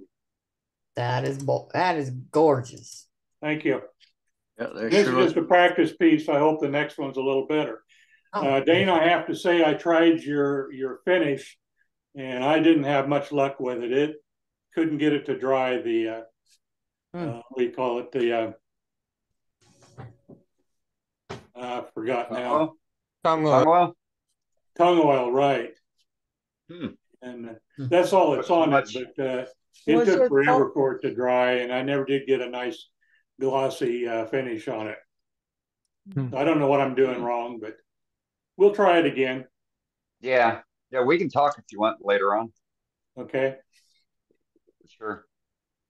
But I do like that, and my wife liked it, so I guess that's a keeper. Yeah, definitely. Yeah. All right, that's all I got. The money side is spectacular there. Thank you. Great. All right. Great job, Ray. Great job. Thank you. Let's go to Joaquin here. Hey, Joaquin. Howdy. So this is a piece of spalted elm. I picked up a pickup truck load of this tree in July. Had no idea that it had this much figure in there. This is a penny. So that's thinner than a penny. Oh my goodness. Wow. And that's consistent all the way down. Not here. I don't have a tool that would be small enough to get into here, but that's a consistent width all the way to about here. But look at the color in this. This is just stunning. Yes. I'm just really blown away by the color and the figure there. It says two coats. This is not done. I'm using Cade Bolger's technique with pure tongue oil. So I have 2 coats applied. Tomorrow I will very carefully and gently apply the third. I'm anticipating that we're probably going to get about 10 coats on there before we get it glossy enough. But yeah, that was actually really fun to turn. I really had a good time. Inspiration from the North Carolina Wood Turning Symposium. Very nice. And then this is going to the client tomorrow. Oh, nice. That is a salt cellar or a pinch pot and pepper grinder. And this is red gum, Australian red gum.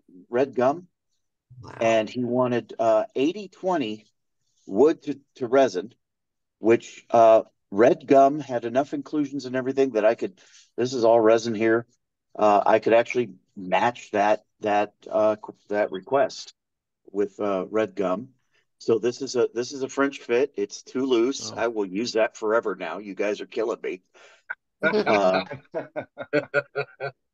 see. Can you see the texture? Yeah.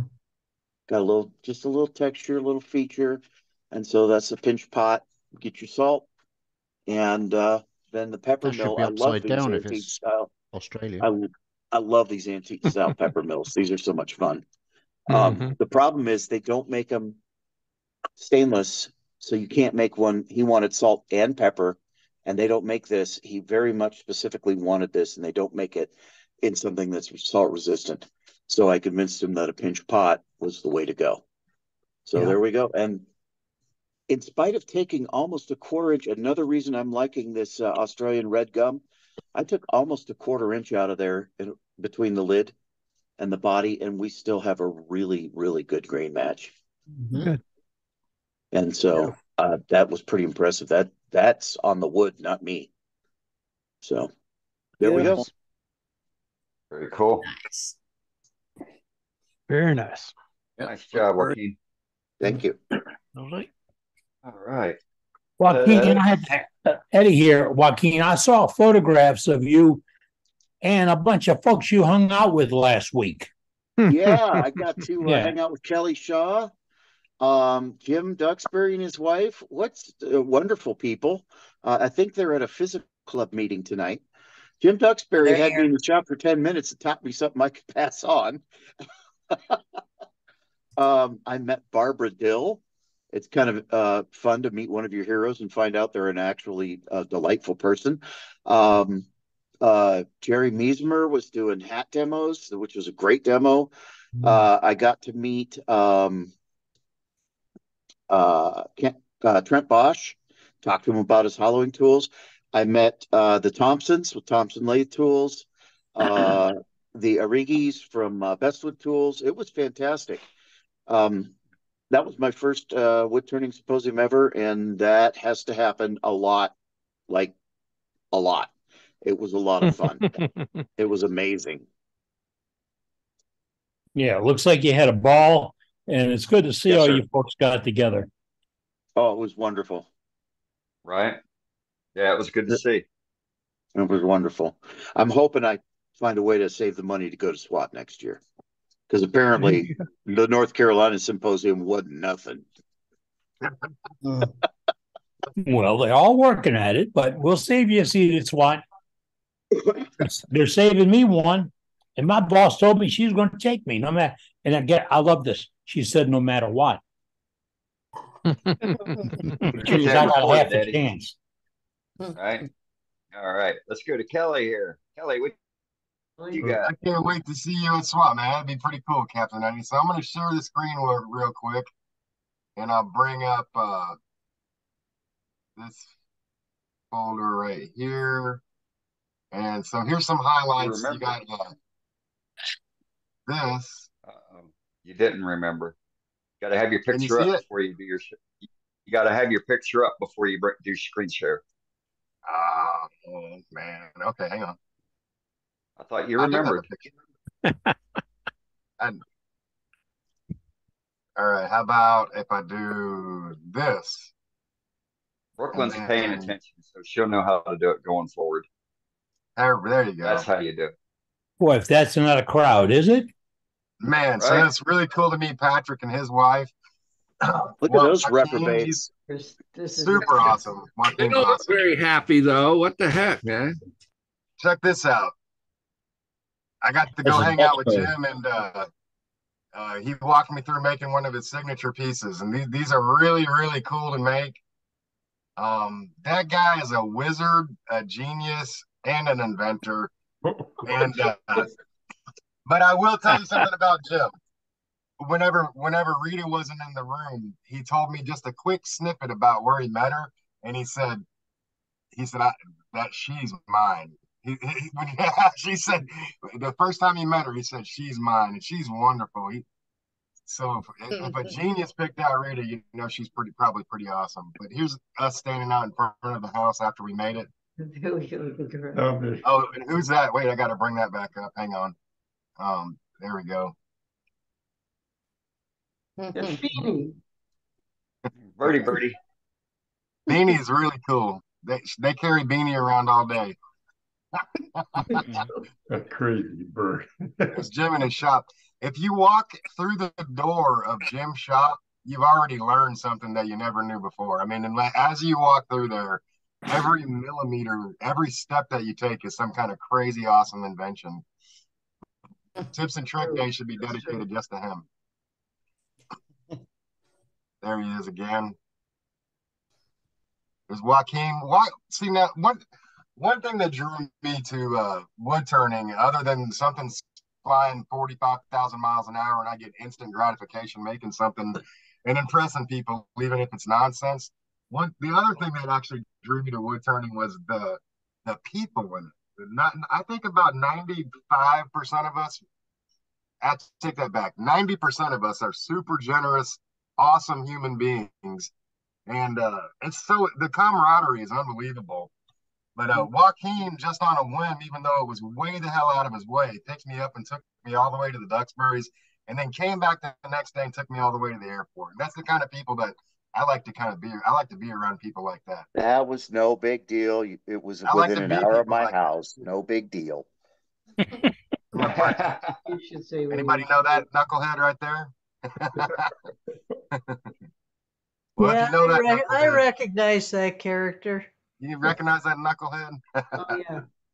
Okay, So I'll do a little bit more show and tell. This is the piece I made at the Duxburys. Up close and personal. That's just an incredible. That's just a really cool idea. You know, you never would think about that. You got to be precise though. I like that. And this is one that Rita made. Cool. Very nice. Oh, my I'll do show and tell on Rita's because hers is a little bit more awesome than mine. That was Rita's. Wow. Very Cool. Clever they are. Very nice. Have you I'll been do show finger and tell. painting? I'll do some more show and tell on somebody else. This is something Joaquin made. This is Joaquin took a really cool piece of highly figured walnut and made a box out of it that fits nice and tight. It's not French. In fact, I didn't even know it came apart for a second. He had to tell me it came apart. Beautiful. Yeah. Very cool. Thank you, Joaquin. Very nice. Yeah, he laser engraves his signature on the back of them. Nice. That's all I got. Thank you, guys. All right, right on. Thanks, Kelly. Thank All you. right. We had a wonderful We had a time. good time, Kelly. The Thanks. symposium was great. Yeah, it too. was good. In fact, that makes the symposium really. Indeed. All right, let's go to Leonard Davis. Hey, Leonard. How you doing? So, We got you. all right. So, and unlike you guys out there, I am like, I think on number 9 or number 10 turn. So mine are fairly simple. I'm just trying to learn techniques shapes, stuff like that. So this past week, I had some elm trees, elm come down last winter. So I've been trying to turn different shapes, trying to clean everything up. Turns out I turned a pencil holder. Had no idea what I was going to be making when I started, but that's what I wound up as. There you go. And a very nice pencil holder too. Well, it's going to wind up on my wife's desk at work, so she seemed to like it. So that's what counts. Yeah, looks great. But one thing that I did do this past week was I've been watching videos on finishing. So I actually bought some finishes. I had some of the product here. So this is actually a finish that I made myself with beeswax, carnauba wax, and food safe mineral oil. Created it, and I used little like the ones that you get from Chinese food, little pots to put it in. So it was like 1 part carnauba wax, 1 part beeswax, 4 parts mineral oil. It seems to go on really nice and seems to work really well. It was fairly cheap to make, and for me starting out, that's important. So I have some other things I started this week, but been real busy with work, so I didn't really spend a whole lot of time working on fun Hey, stuff. Leonard, just Yes. remember, all of us started out as beginners too. Yeah, that's Correct. right. Yeah. You're doing quite well. Don't knock yourself down. Thank you. I agree. Indeed, indeed. Thank you, Leonard. Thank you. All right, let's go to, let's see, is he still on? Why, yes, he is. Mr. Johnson, Howard Johnson. Howard, you there? Looks really fuzzy. He's done a Yeah, runner. he does. Well, I've got it. Here, can you hear me?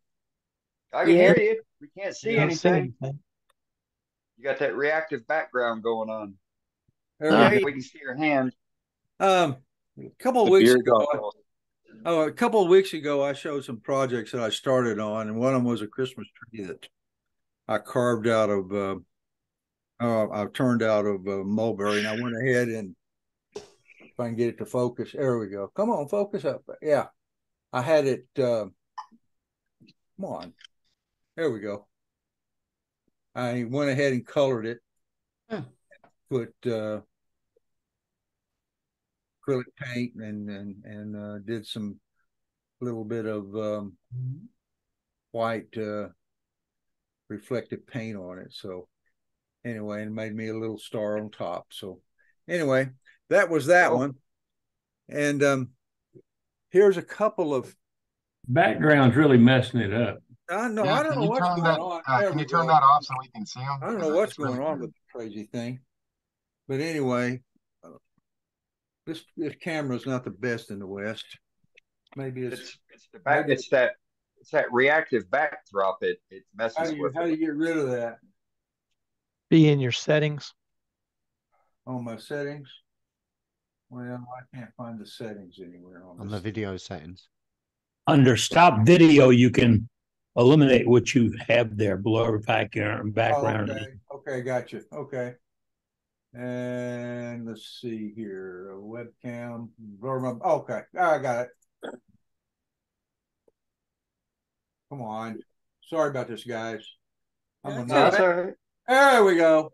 There you are. Okay. Anyway, it looks a whole lot better. Yeah, here's a couple of pepper mills I made. This is pear, believe it or not.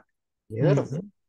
And so anyway, the last couple of shows, I mean meetings, I saw people showing pepper mills, so I thought I'd show mine, made out of pear here. Okay, everybody see those? Excellent. Yep. That, and there was something else I made out of pear. I had a vase I made out of pear, then I finished it. Oh my goodness! Wow, nice. That's the one that I was showing you a couple of weeks ago that I had marked up. Yeah. Yeah. That's really lovely. He held back on us. Look at that. Yeah, Oh, yeah. The paint is acrylic paint, and you have to thin it down in order to get it to flow. but I put India ink on it as a base, and then of course, then they thin down the acrylic paint, and it doesn't, it still shows a black background. So it's probably got about 8 coats of thin acrylic paint on all this. So, but anyway, I thought it turned out fairly well. Looks beautiful. I think it's Very gorgeous. good. Howard. Turned Beautiful. out very Nice. well. Very cool, And you Howard. know How that did you? nice, Howard.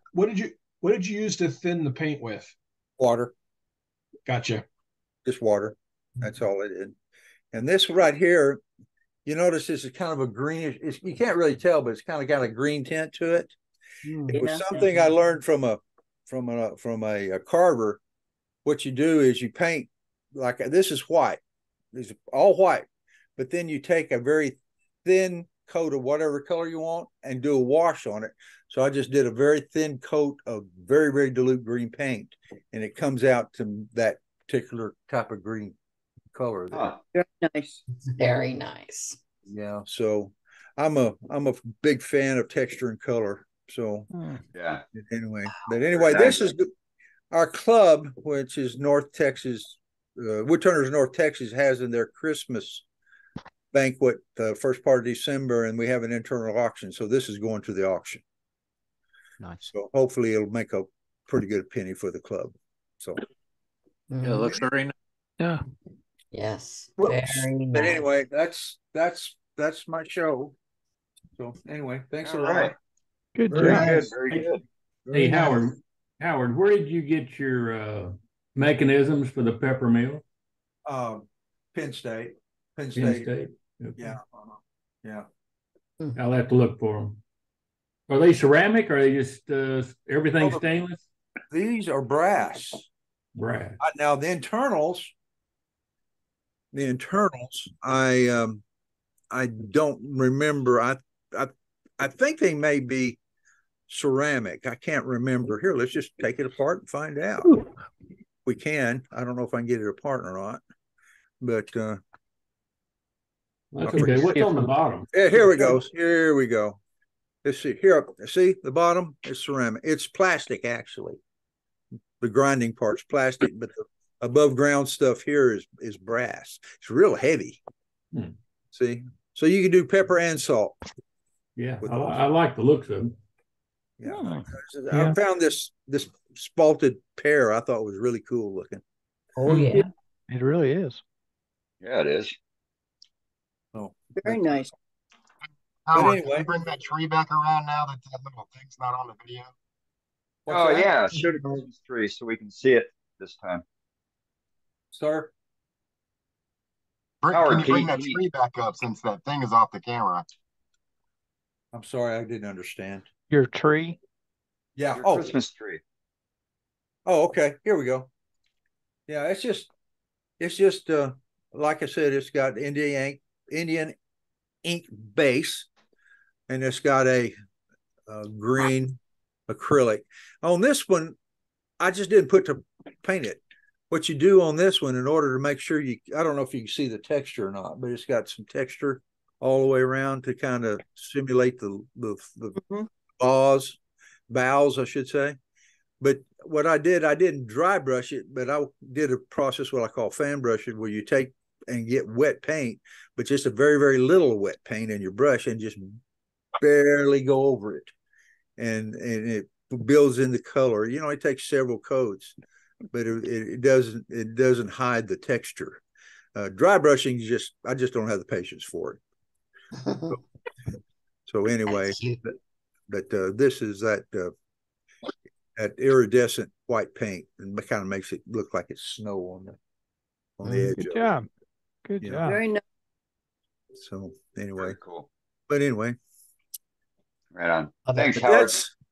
That's mine tonight. Thank you very much. Beautiful. Beautiful. Look forward to see what you do next. Okay, well, I'm working on something, so maybe in a couple of weeks. All right, sounds good. All right, let's go to Todd. Good evening, everybody. This is my first Good. time online here. Oh, okay. Welcome, sir. Welcome. Thought you looked familiar. Hey, Didn't look So- familiar there. So this is some honey locust that was came down earlier in the year, and so I turned it green and set it aside, and I got a couple cracks. And you can see I ended up filling it in with a little turquoise and epoxy on that. Nice. Very nice. So that's what I did on that one. I like And then that I just finished this little platter tonight. Oh, this is some that's this is some elm. It was green also. It came down last month, and I turned it, and then I soaked it in some soapy water for 24 hours. Then I stuck it in my greenhouse with some shavings, and it dried pretty quickly on me. And I just finished turning it tonight. Wow. Well, beautiful. That's Yeah, cool. very Nice green. feathering in there. Got some pretty Lovely grain. green. Yeah, the elm that I picked up, it has a lot of this beautiful grain structure on it. Yeah, that's nice. beautiful. That's a But- treasure when you find it. It is. Mm-hmm. Yeah, people say that's elm. I said, yes, it Right. is. Well, welcome to the meeting. That's great. Yep. Anyway, that's all I have. Thank you very much. Welcome. Thank you. All Thank right. you. Appreciate it. Gorgeous. Welcome to the group. Thank you. All right. Well, we're kind of doing things backwards tonight. Let's do our safety moment. I was wondering when you were going to come over to me. Oh. Well, I want to talk tonight about our shops and what we do for housekeeping and how we keep ourselves safe. So now, come on. Well, anyways, obviously, with all our wood around, we want to make sure that it's underfoot. We don't want to fall. And like Eddie kindly reminded all of us, we're old. We can't recover. So thanks, Captain. And but more than that, we want to make sure that when we put stuff away, we actually put it where it belongs, because you don't want clutter, especially when we're doing this hobby. A lot of us use oil-based things where you use mineral spirits, tongue oil, blow, all kinds of good stuff. Wow. And a lot of people use rags and other people use paper towels. Either one is good, but we need to dispose of those responsibly. And what I do is I soak the stuff, either if I'm using a rag in water or even the paper towels in water, and then I take them outside and let them dry and pitch.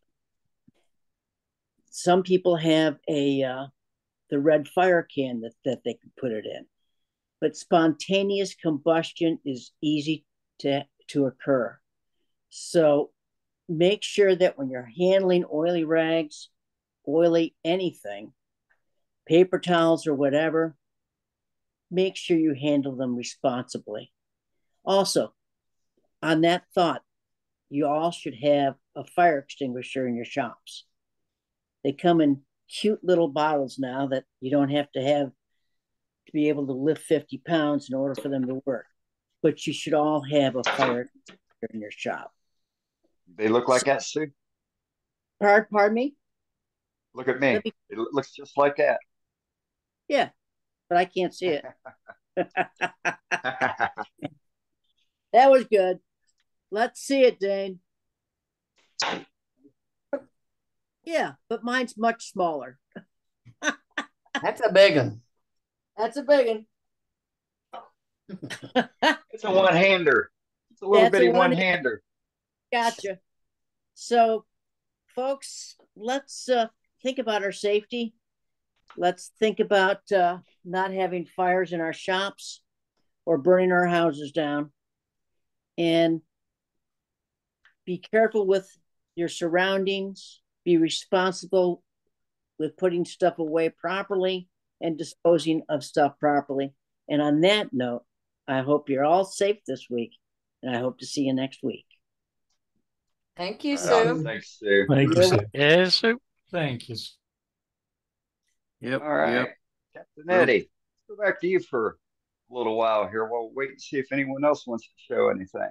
Well, we got plenty of time, folks. You've met a couple of new members tonight. You've seen a great demonstration from the UK. That's right. We're Worldwide Woodturners. And speaking of that, we are worldwidewoodturners.org. And if you would like to have, and I didn't see one on the left tonight where we were, you'd like to have a sticker, yes, we have these stickers done for our members. This is the first project the club got involved in. We had a member finance this, and we have these available. I can get you 10 of these stickers. They come in a roll. They come in a number 10 envelope, and we'll send it to you for $5. 10 stickers go to you for $5. If you live outside of the continental U.S., I got to need to add another $1 to the deal for postage. And I'm finding out that it's the only way I can send them to you is in a number 10 envelope in bundles of 10. When I've sent the 40s and 50s and such like that in the envelopes, they're coming back destroyed. I mean, just torn up. I hadn't gotten it down to sign shit. I'm a terrible packer or whatever. So I'm going to stick with the number 10 envelopes. But they're only $5 for 10 stickers. We want to get one on every lake in the entire country.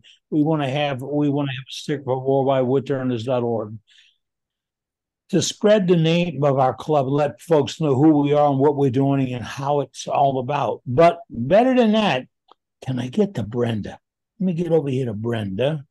Because when I go to Brenda, I want to be able to say, you see that? See right that? there. Put on the t-shirt. Watch this. See that shirt? WorldwideWoodturners.org has also can get you into a t-shirt.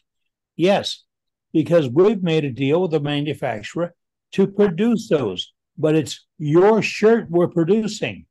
Yes, it's all on our website.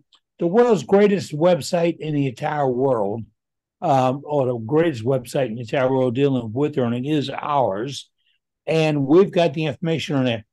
You buy your shirt, the one you pick, and then you send it to us with the return envelope with the right amount of money. I think it's $25 for the piece, and they will do the double-sided iron screen print, and then send it back to you. It's beautiful. Dane's got them all the time. Other folks, but Bob Grinstead said he really wanted to step up a notch, so Bob went embroidered. Yes. So, but Bob was pretty sharp. He gave us the embroidery patterns for 3 different versions of embroidery machines, commercial embroidery machines. So if you want to get something you have embroidered, we'll give you that pattern. It's also on our website, absolutely free. You see, the benefit of it is here. We're not selling anything. We're asking you to join along with us, to share with us your ideas, your thoughts, your dreams, your turning. Show us your art, show us your technique, show us your talent. And in doing so, we took the nickel off the table. So there's no nickels to be made here. And we just want to share all this with everybody we know that deals with wood turning. It's a program we came up with 215 meetings ago, and it seems to be working out pretty good. Yeah. Now, speaking of that, last year at SWAT, the whole gang practically overtook that organization's meeting in Waco, Texas, and it just did it last week at North Carolina. They're going to do it again in the Tennessee area. If you're going to do that, you want to get some stickers to pass out there, let me know. We'll see what we can do to get some to you. But we want to keep moving this thing along. I mean, just moving it along. In fact, just a minute ago, Joaquin or Shaw said he walked into Duxbury shop. Lucky dog. See, if I got to Duxbury shop, you'd never get me back out. But he walked to Duxbury shop, and it was a sensational moment. It was every step he took, he gained something. You see, because he's got so many things he's created and came up with. On the 22nd of this month, we will go to Well, why don't you just go to Jim's shop? We're going to go to everybody's shop and see what you folks came up with. See what the little gizmos, gadgets, ideas, time savers, programs. I mean, we saw it tonight on demonstration. 2 shop-made jigs to help do ornamentation. Hey, we've seen it with the Duxbury jig. We've seen it with the finial that Matt Harbor is sitting back. His head's about that big, and he's sitting there saying, "You see that little twisty thing with all the colors on it and everything? That all happened here, right here. One of our members came up and said, "Let me share this with you." So that Thursday, November 22nd, come on out of the cracks. We want to see what you have. Share with us. Give us an idea. Tease us a little bit. You'll be amazed when you're in your shop in the next 2 weeks, looking at it thinking, man, I wonder if anybody else has seen this, or why doesn't everybody do this? And it's really, really simple. It's right here. It takes no preparation.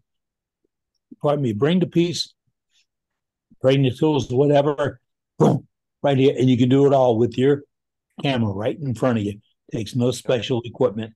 Now we see some demos here. We see a couple of our members have got very nice camera setups. They do IRDs. And in fact, I just saw Cade Bozier out of Ontario put up an IRD. He's got coming up in a little bit. And there's others that do these. And that all goes in our chat. And that's the place for you to post information. See, Ruby's got a thing coming up this weekend to Meet the Woodturner. That's in the chat. How do you get there? In the chat. Before you leave tonight, save the chat. Suppose you miss it. World's Greatest Woodturning's website. Hey, we got that beat, folks. Our webmaster, Dave Rhodes, he saves the chat and puts it on our website. All the chats are on our website. All the demos on our website. Can you find that anywhere else? I don't think you can. We went above and beyond, and we don't have any rules. You don't have to pay us for it. Why? Well, you're talking about the website. Since we've got some new members here tonight, mention how they can get a hold of the rest of us. I don't. Yeah. I don't. Contact list. You want a member list? We don't have a member list. Yeah, because everybody can be a member, but if you want to get contacted, that's the deal. All right. So I want to know how to get a hold of No Band-Aids Branda. And folks ask about that. Where's No Band-Aids Bob? And why do we have Birdhouse Bob? And people like Safety Sue and all that. These are all nicknames we picked up on members because we're all friends. We're all hanging out a lot together and we talk about things. How do I get a hold of you? Well, if you want to get a hold of me, I'm going to go over to chat and type in my name, my address, the town I live in, my favorite dog, anything I think I want you to know. I want to put it in there. There's no set order, no preference, no requirement. I don't have a form to fill out and all that. No. What I want to tell you is going to be in the chat right there. And then Dave, because he's got nothing else to do, Dave's going to take it, add it to our contact list, because that's what Dave does. And then if you want to copy that, you go to contact on our thing, you find a member list, and you fill out that little form right there. Exactly how it asked. And the subject is Captain, Captain, capital C, Aptain. Dave came up with that. And you put that in and submit it. Only moments later, you will receive a current update of that membership list, a member list or contact list. I want to be careful how I call it. It's a contact list. And that will give you the names, contact information, phone numbers, websites, and all this stuff. It's not a commercial endorsement. This is just, how do I find you? How do I get a hold of you? How do I talk about this? I'm having a problem with this finish, and I want to ask Dane, why isn't this drying? Or I saw that shirt. I want to ask more questions about that shirt. Um, uh, Anything like that. That's what you have the contact list for. So if you want to find us, that's how you find us, right through it. Because remember, folks, I say this every week, and we really mean it. This is not our club. Honestly, this is your club. There's no hierarchy. There's no management team. You can see we play it loosey goosey. We only talk wood turning. We're not married to any businesses. We're not married to any magazines or anything else. We're just dating a whole lot of people and we're having a lot of fun. So if you want to be part of it, jump on board. There's no restrictions. Well, there is a restriction. You got to be nice. And when you went to kindergarten, said you're going to be nice. You're going to go to kindergarten today. You're going to be nice. You're going to make a friend and you come back happy. That's what happens right here. You be nice. You're going to make a friend. You're going to come back happy every week. We have a good time at it. I love it. And if you want directions on how to order a T-shirt, that's on our website. All that information is on the website. The patterns on our website. How to buy the stickers on our website. If you want to go back 2 years or 214 shows or meetings ago and look for demonstrations, it's on our website. That's right. And as I said before, never will you find it. You will never find this anywhere else in this business, in this world. We've taken the step forward and we want you to be along with us. It's 2 by 2. We need 2. All right. We got a whole lot of things going on tonight. Our demo master is stepping away to take care of the cat. It's not a joke. He really has a cat he has to go give a shot to. And by the way, on the chat every night, every week we come on. I'm going here right now. I'm looking at the members list, and I got no Band-Aids, Brenda and Doug Miller from North Kentucky. Dane from Tucson, Safety Sue, and all this. You can change the name on that bar by going to your preferences and change the name that appears on your screen. So if your name showing up on the screen is a proper name or the name of your iPad or your device or whatever, put in the name you wish, the name you wish us to identify you by. And we're loosey-goosey with it. We want to know you as a friend. We are your friend. We don't judge you. That's prohibited. And we want to know more about you. So take a second. If you're a brand new member, step up and say hello. Tell us what you do. Show us your work. Remember our no bud guarantee. We, I don't know if anybody else, is qualified to critique your work. All we want to do is see your art. That's it. There's strict rules about that with this club. I'm told never to say I don't want some pinhead judging my work, but that's really how I feel. It's what I did. It's what I made. Right here, it's pretty good work. I want to show you my work. So if you've got something, we've had some new members tonight show us their work. I like it. That pencil holder we saw tonight, that's cool. And he's smart. He's sending it to his wife on her desk. So every day when she's wondering, what the hell is he doing? Well, there it is. There's the pencil holder right there. You can't go wrong with that. And I said pencil. One program we will never give up is Freedom Pens. Now, when we formed this organization 4 years ago, I had to go to 10 friends in wood turning world, and they were friends from around the world, and several from old military buddies, or old buddies who were in the military. And I'd met them through programs called Freedom Pens, where people turned pens to give to our troops. Now, the pens can be a simple pen like this is out of a Penn State Industry, the cheapest kit they had.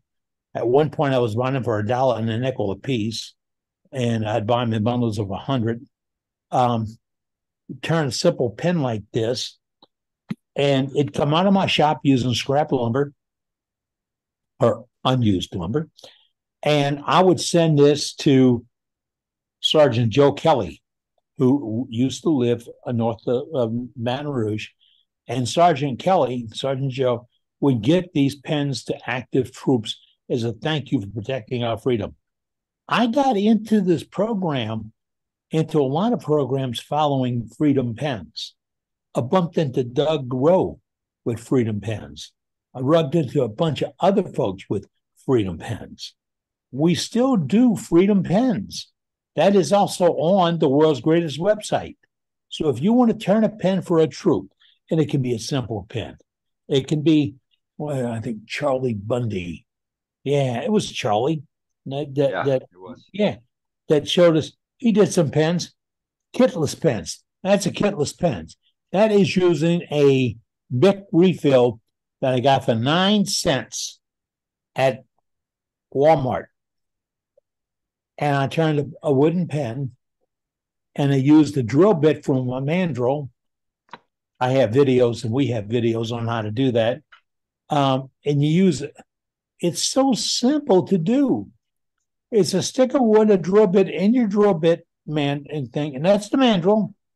And boop, boop, check. You'll hold it, you'll turn it, you'll learn some technique, you'll understand grain and drilling and everything else on a simple little wooden pen. But this is a gift from you to someone protecting your freedom. Doesn't matter where you live at in the world. There is somebody out there protecting your freedom. If it's the United States or any other country, there's somebody out there working for you.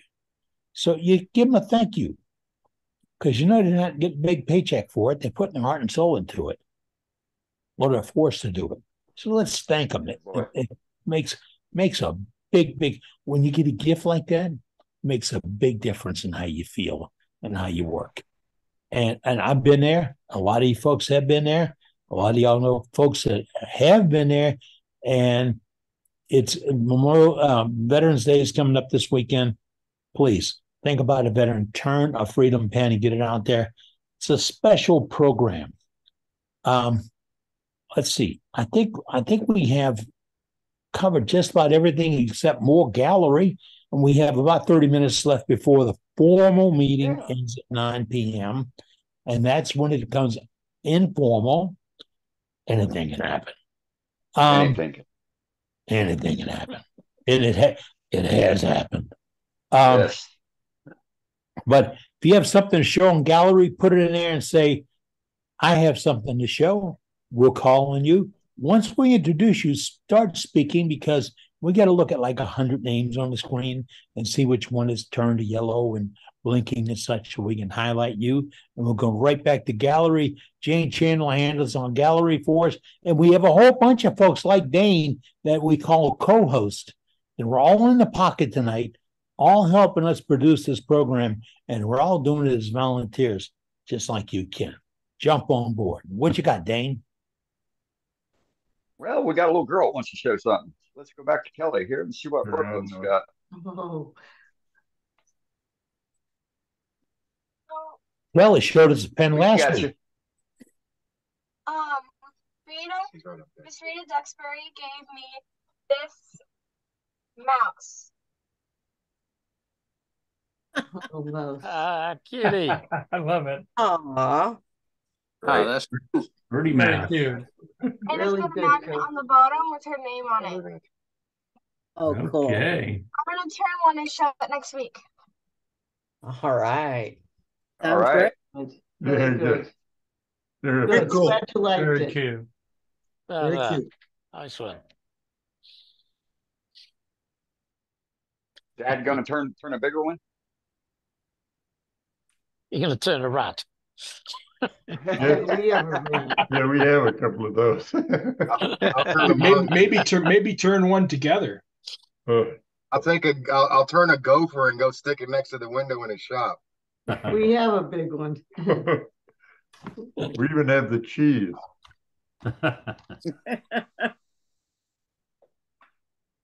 All right. Well, it's wide open for gallery. If anybody's got another piece they'd like to show or been holding back out of bashfulness. Now's Joaquin your got chance. something. Oh, look at here. Joaquin pops in. Yeah. Your cat's beautiful. Corpus Christi. Oh, thanks, Sue. Okay. Well, I'm always looking for something new. And Carl Jacobson had a YouTube a couple of weeks ago on this natural edge ornament. And so, of course, I had to try it. Ooh. That's mesquite. Both the finial and the piece is mesquite, the natural edge. Oh, that's cool. Awesome. So I've made several of them, took down to the gallery, and then I got I volunteered to do a demo at the club Saturday. So I'll be demoing that, and this is some props that I got for it. This is the natural edge turned.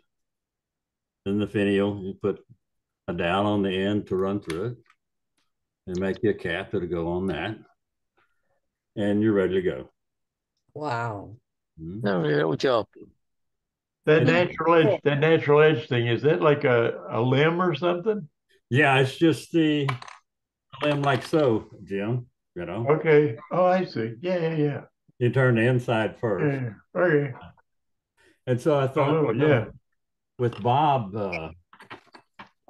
Birdhouse Bob, I thought, well, I got to do a birdhouse that way. He's always doing. You got it. Ooh. Yeah. Looks good. Love it. Looks good. Nice. A little too chunky here, but that's the way it ended up. That's the way it'll stay all right. for the demo, Put you a little tenon on there where it glue on there and being centered. And you got your birdhouse. Nice. Bob, Very nice. So I was, I always, my wife has to have a live Christmas tree, and I'm always saving the trunks, to do something with them. So I had this Douglas fir. This is left over from last year. Mm-hmm. So it, let's see, has all these little branches sticking out. Wow. Sure. oh, that's cool. Talk about a mess. There was so much sap in that bark. It was all over my lathe, all over the tool rest, on my hair. I couldn't get it off my hair. I had to wash everything down with mineral spirits. I'm not sure. I got about 4 foot left of this, and I don't think I'm going to use it. No. Send it to me. I'll use it. I'd wait a few years. I may take the bark off by hand, before I put it back on the lathe. It'll take a few years and it'll dry out. Yeah. I thought I've done this. Well, I've done a lot, but most of it went to the gallery yesterday. Yeah. Yeah. That's what I got now, though. Good deal. Those look I was good. gonna- I was going to try that, but we have a fake tree. Oh, yeah. My wires in it.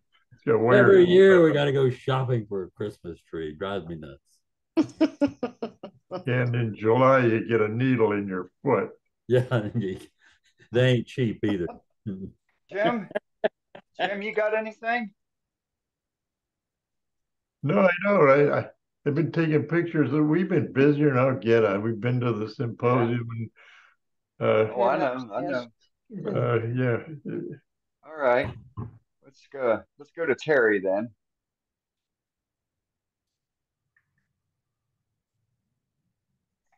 Terry. There he is. This thing, I've been fighting it all day, for the whole show. But anyway, I got it going anyway.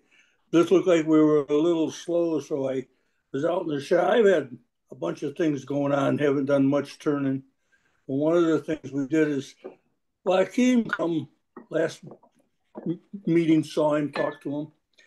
And there's something with blacksmiths that want mallets, but I usually make them tapered, but they want these straight. And I don't know what they do with them, but we were trying to make some for these guys. And this is about the best I come up with. This is a piece of pecan. It's almost a foot long. Looks like it's pretty good. And I made 3 out of the pecan. And one of them is definitely good enough so that if nobody likes it, they're not going to say anything. It's a big one.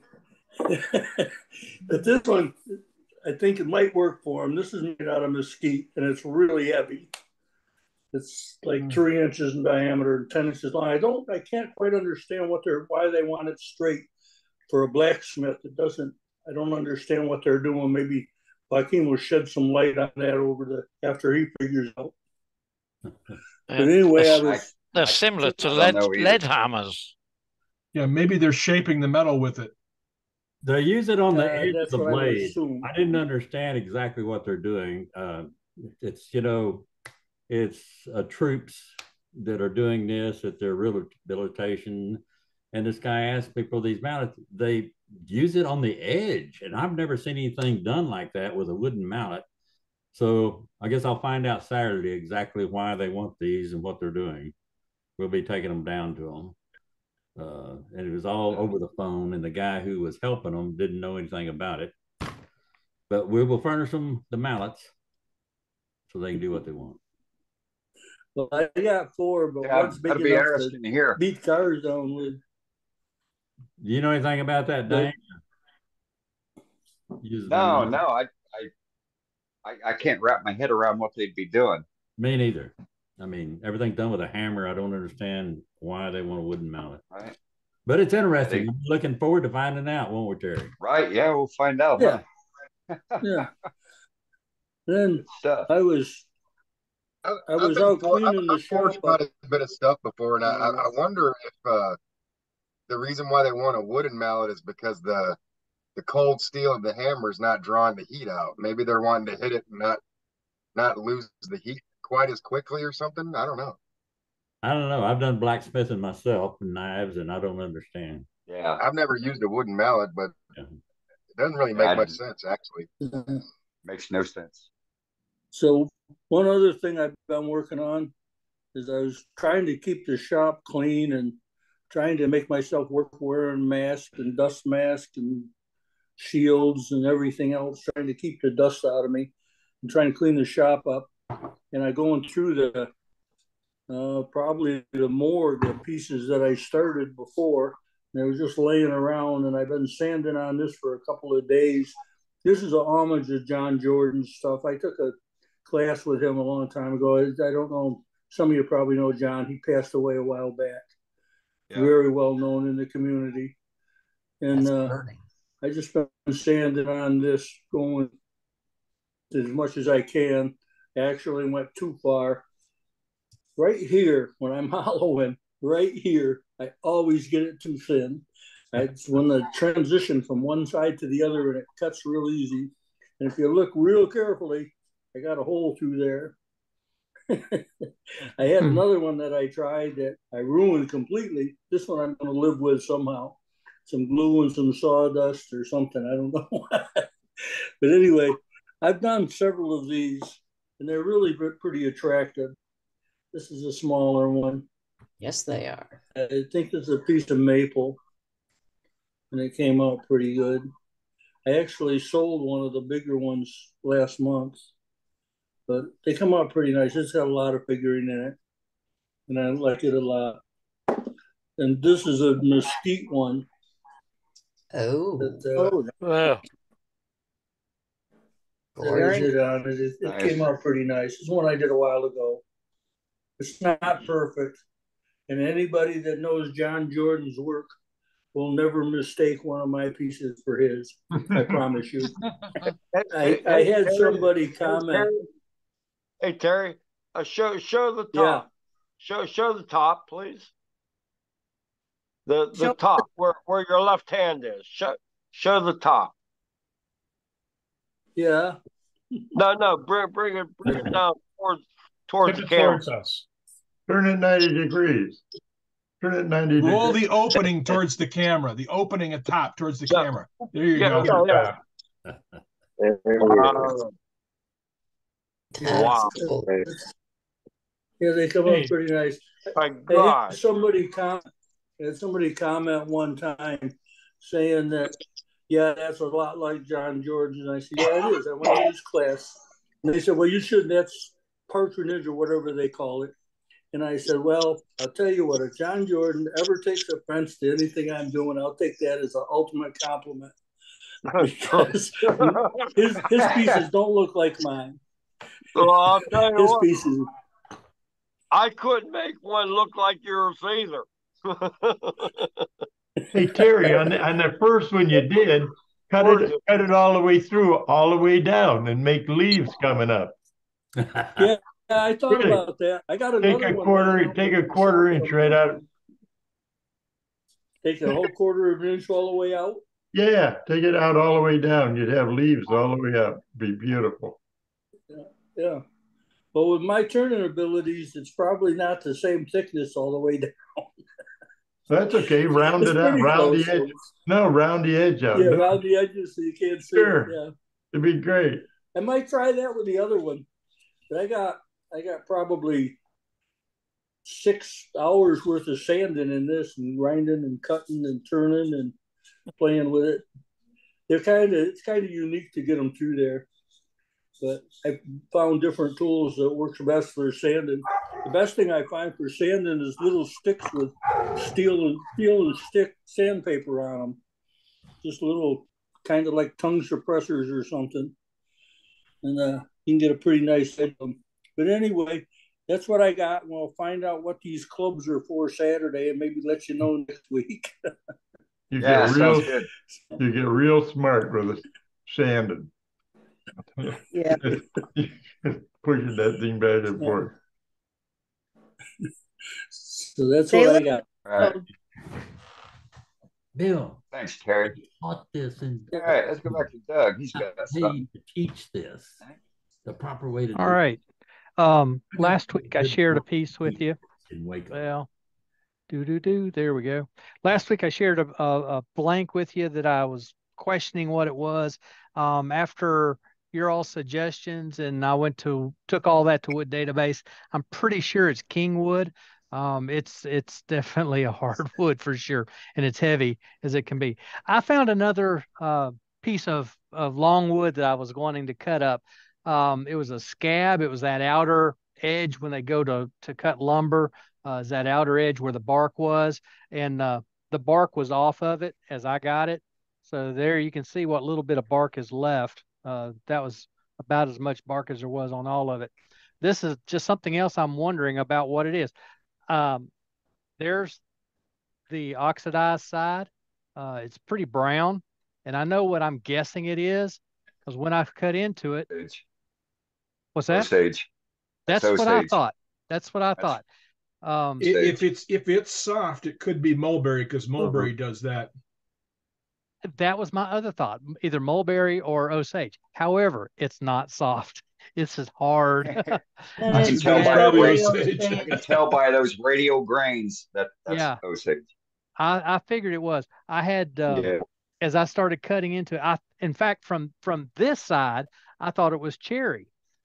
As soon as I started cutting into it, I had a cloud of neon yellow going across the shop. It was crazy. But that is pretty bright yellow, and it is already oxidized a good bit.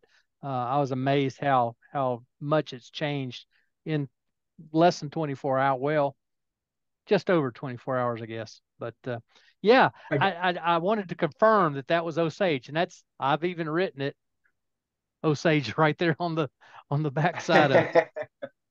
I gotta say that I love those scab pieces. They make absolutely wonderful natural edge pieces. You turn them so the natural edge is up. You get some real good bark slices in it, and it's great. Yeah, the whole piece. This was about all the bark there is left on it. There's a little bit on one or two other pieces, but it's not complete. Most of it is like that. I'm down to what's left of the cambium, or just under the cambium even. And there are some bug holes in it. It'll be natural, not live for sure. If I do it that way, they may end up being little flat bowls or even saucers. That's one of the larger pieces that I've got out of this. So it's interesting. And like I said last week, it's fun to get these pieces and cut them up and then see what you can make out of these things. Because you've got a world at your disposal for very inexpensive wood quite often. So that was my ID question for this week. Thank you. Right on. Glad we can help. Okay, let's go to Mr. Alabama. Roll Tide. Hey, Howard. Roll Tide. Hey, Howard. There we go. Can you hear me now? Can you hear me now? We hear you. We hear you. I made this little bow out of Bradford pear and did some piercing on it on the outside and some stippling along the edges and that is gorgeous. India ink color on it, and I don't know if you can tell much about it or not, but oh yeah, it's gorgeous.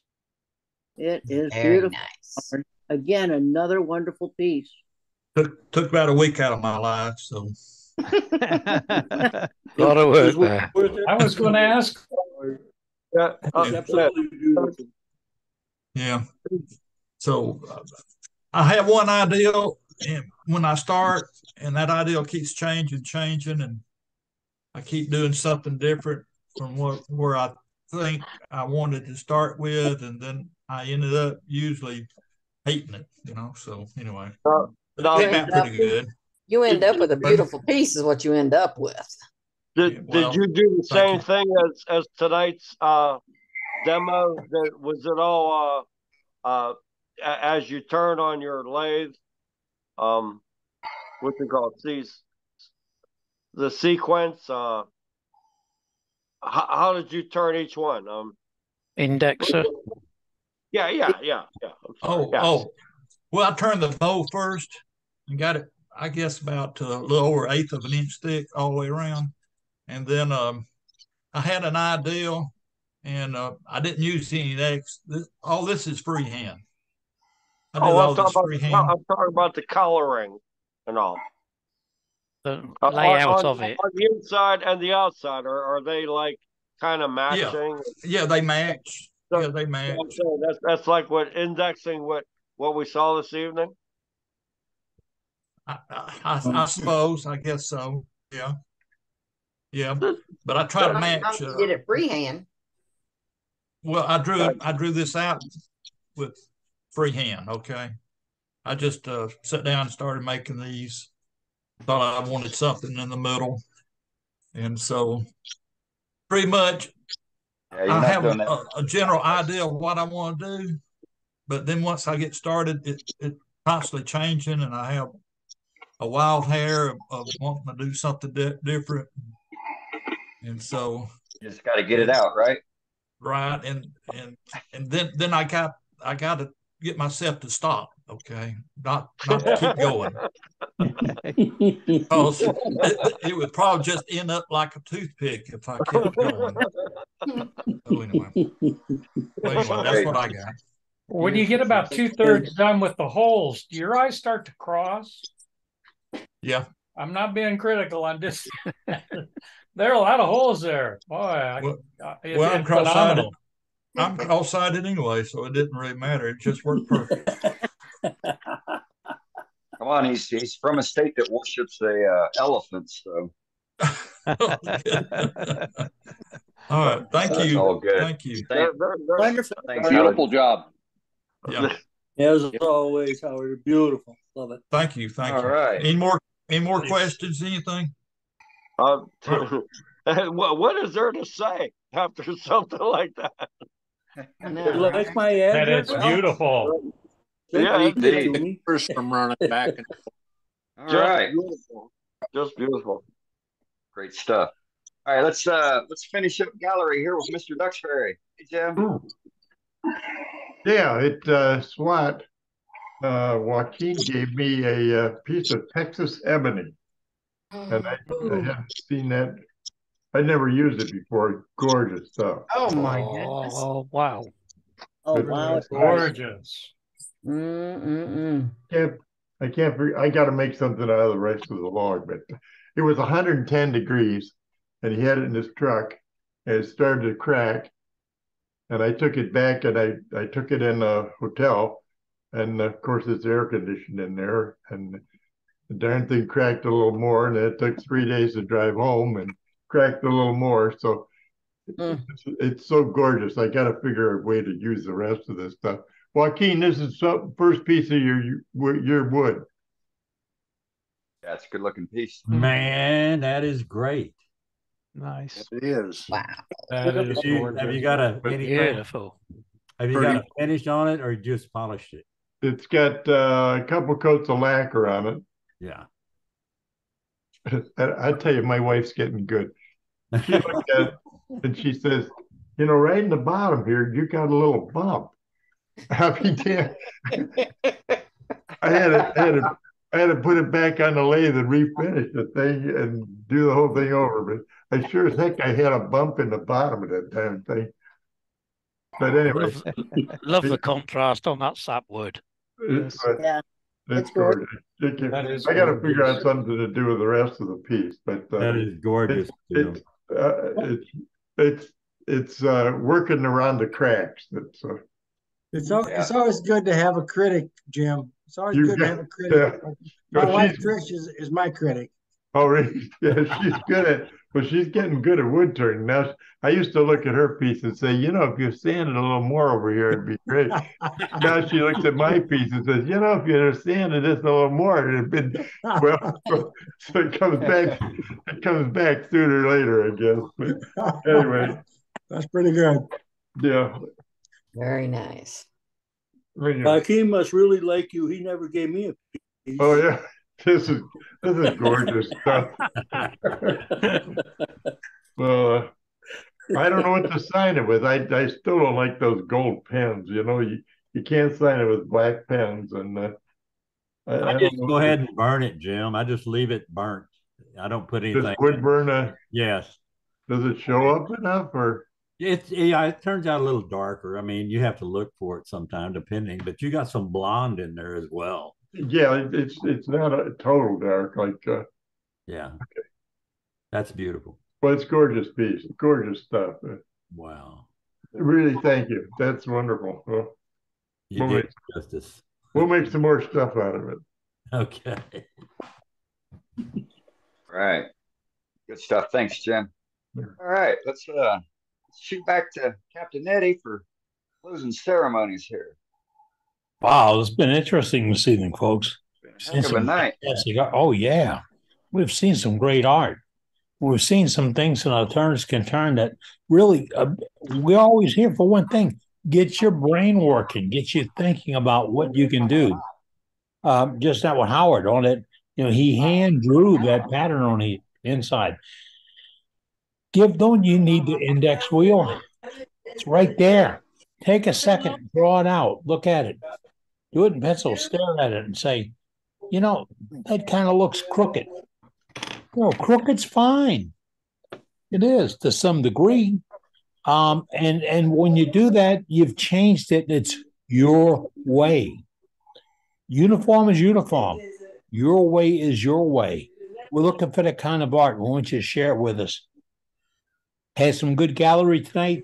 Really great demonstration from the United Kingdom. This is what Worldwide Woodturners is all about. We're going to beat this drum every single week because we want you to jump on board and be part of this. And if you saw it tonight, Band-Aid Brenda's, or no Band-Aid Brenda's, had her Worldwide Woodturners t-shirt on, which is screen print on the front and the back. Dane's got one on. Saw a couple other in the crowd tonight.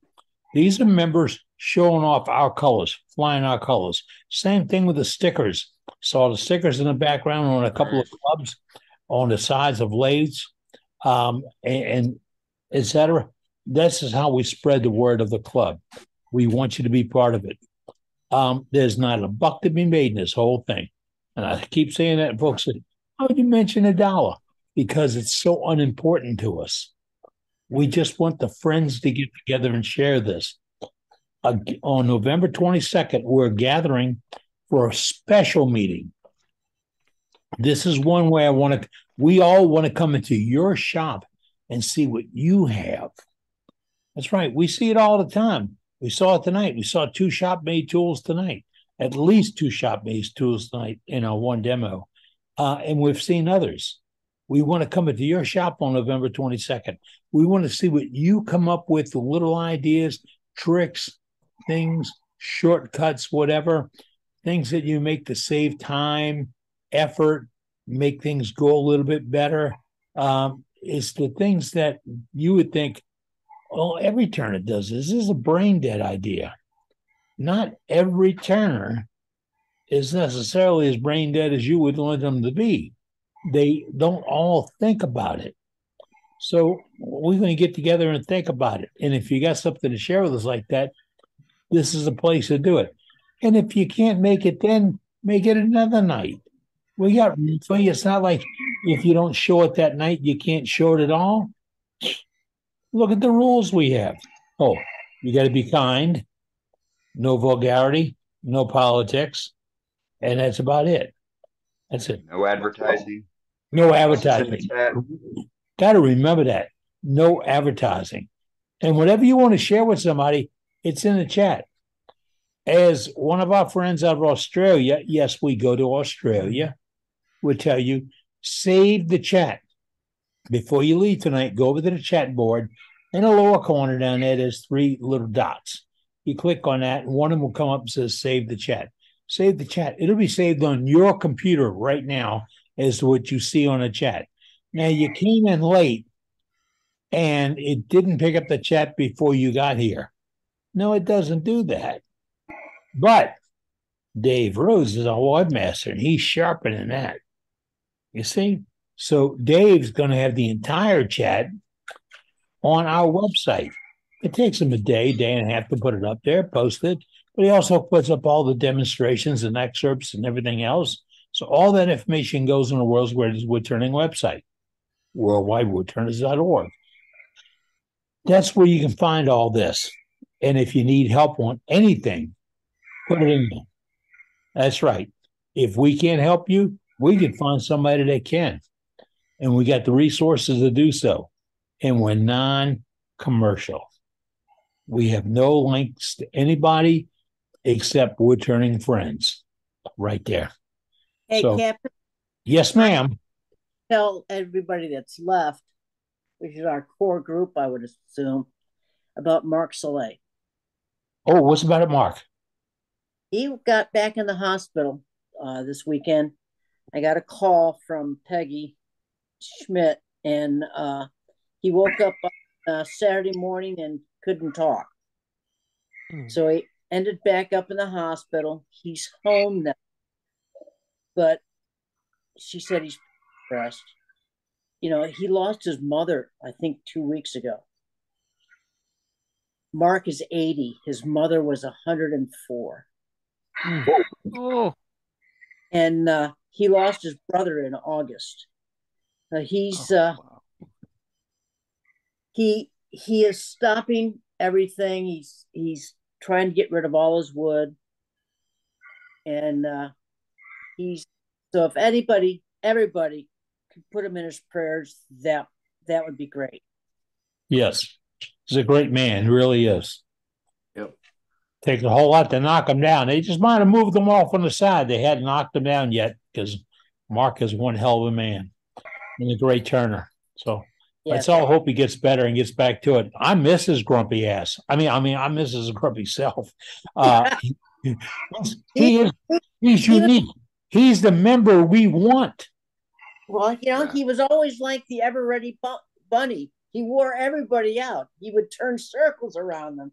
And seems like the last few months he's been kind of down. Yeah.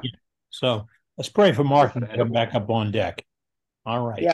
Well, folks, for me. And so I also have a report on, so Bob Moffat, he's not going to be with us for a month or a couple months. His wife is having a medical issue. She got a leaky valve on her heart.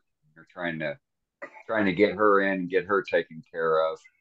Oh, so God. he's going to be AWOL for a while. Yeah, we don't go see pediatrics. That's for sure. Definitely say prayers for. Yeah. Exactly. Yeah. Hey, you know, above all else, folks, you have to be safe. Take care of each other. Take care of yourself. And if we can help you any way whatsoever, be in touch. Let us know. We're your friends here in the wood turning world. We're not There's nothing else except friendship right here. No business connections, no promises, no money, nothing. We're just all friends. We get together on a tailgate every Wednesday night to talk it through. All right. For me, formally, I need to duck out because the boss just gave me whatever, which means it's time for me to go. But not you, because this is the informal session of worldwidewoodturners.org. But on behalf of Captain Eddie Castle and my entire staff of volunteers that put this program together, thank you and be safe. Be safe. All right. Good night, Eddie. Good night, Good night, Eddie. Eddie. Night, Eddie. Good night, everybody. Right. Night, everyone. Good night, everybody. That's about You're the best. Thank you, Donald. I heard that. Donald said, "Save the chat." Bye, Save the everybody. chat. Save the chat. Save Yeah. the chat. All right. Good night, everybody. Good Night, night, Doug. everyone. Take care. Thanks, Sue. Good seeing you. Good seeing you guys too. You know I love you. Take care now. Good night. Good night.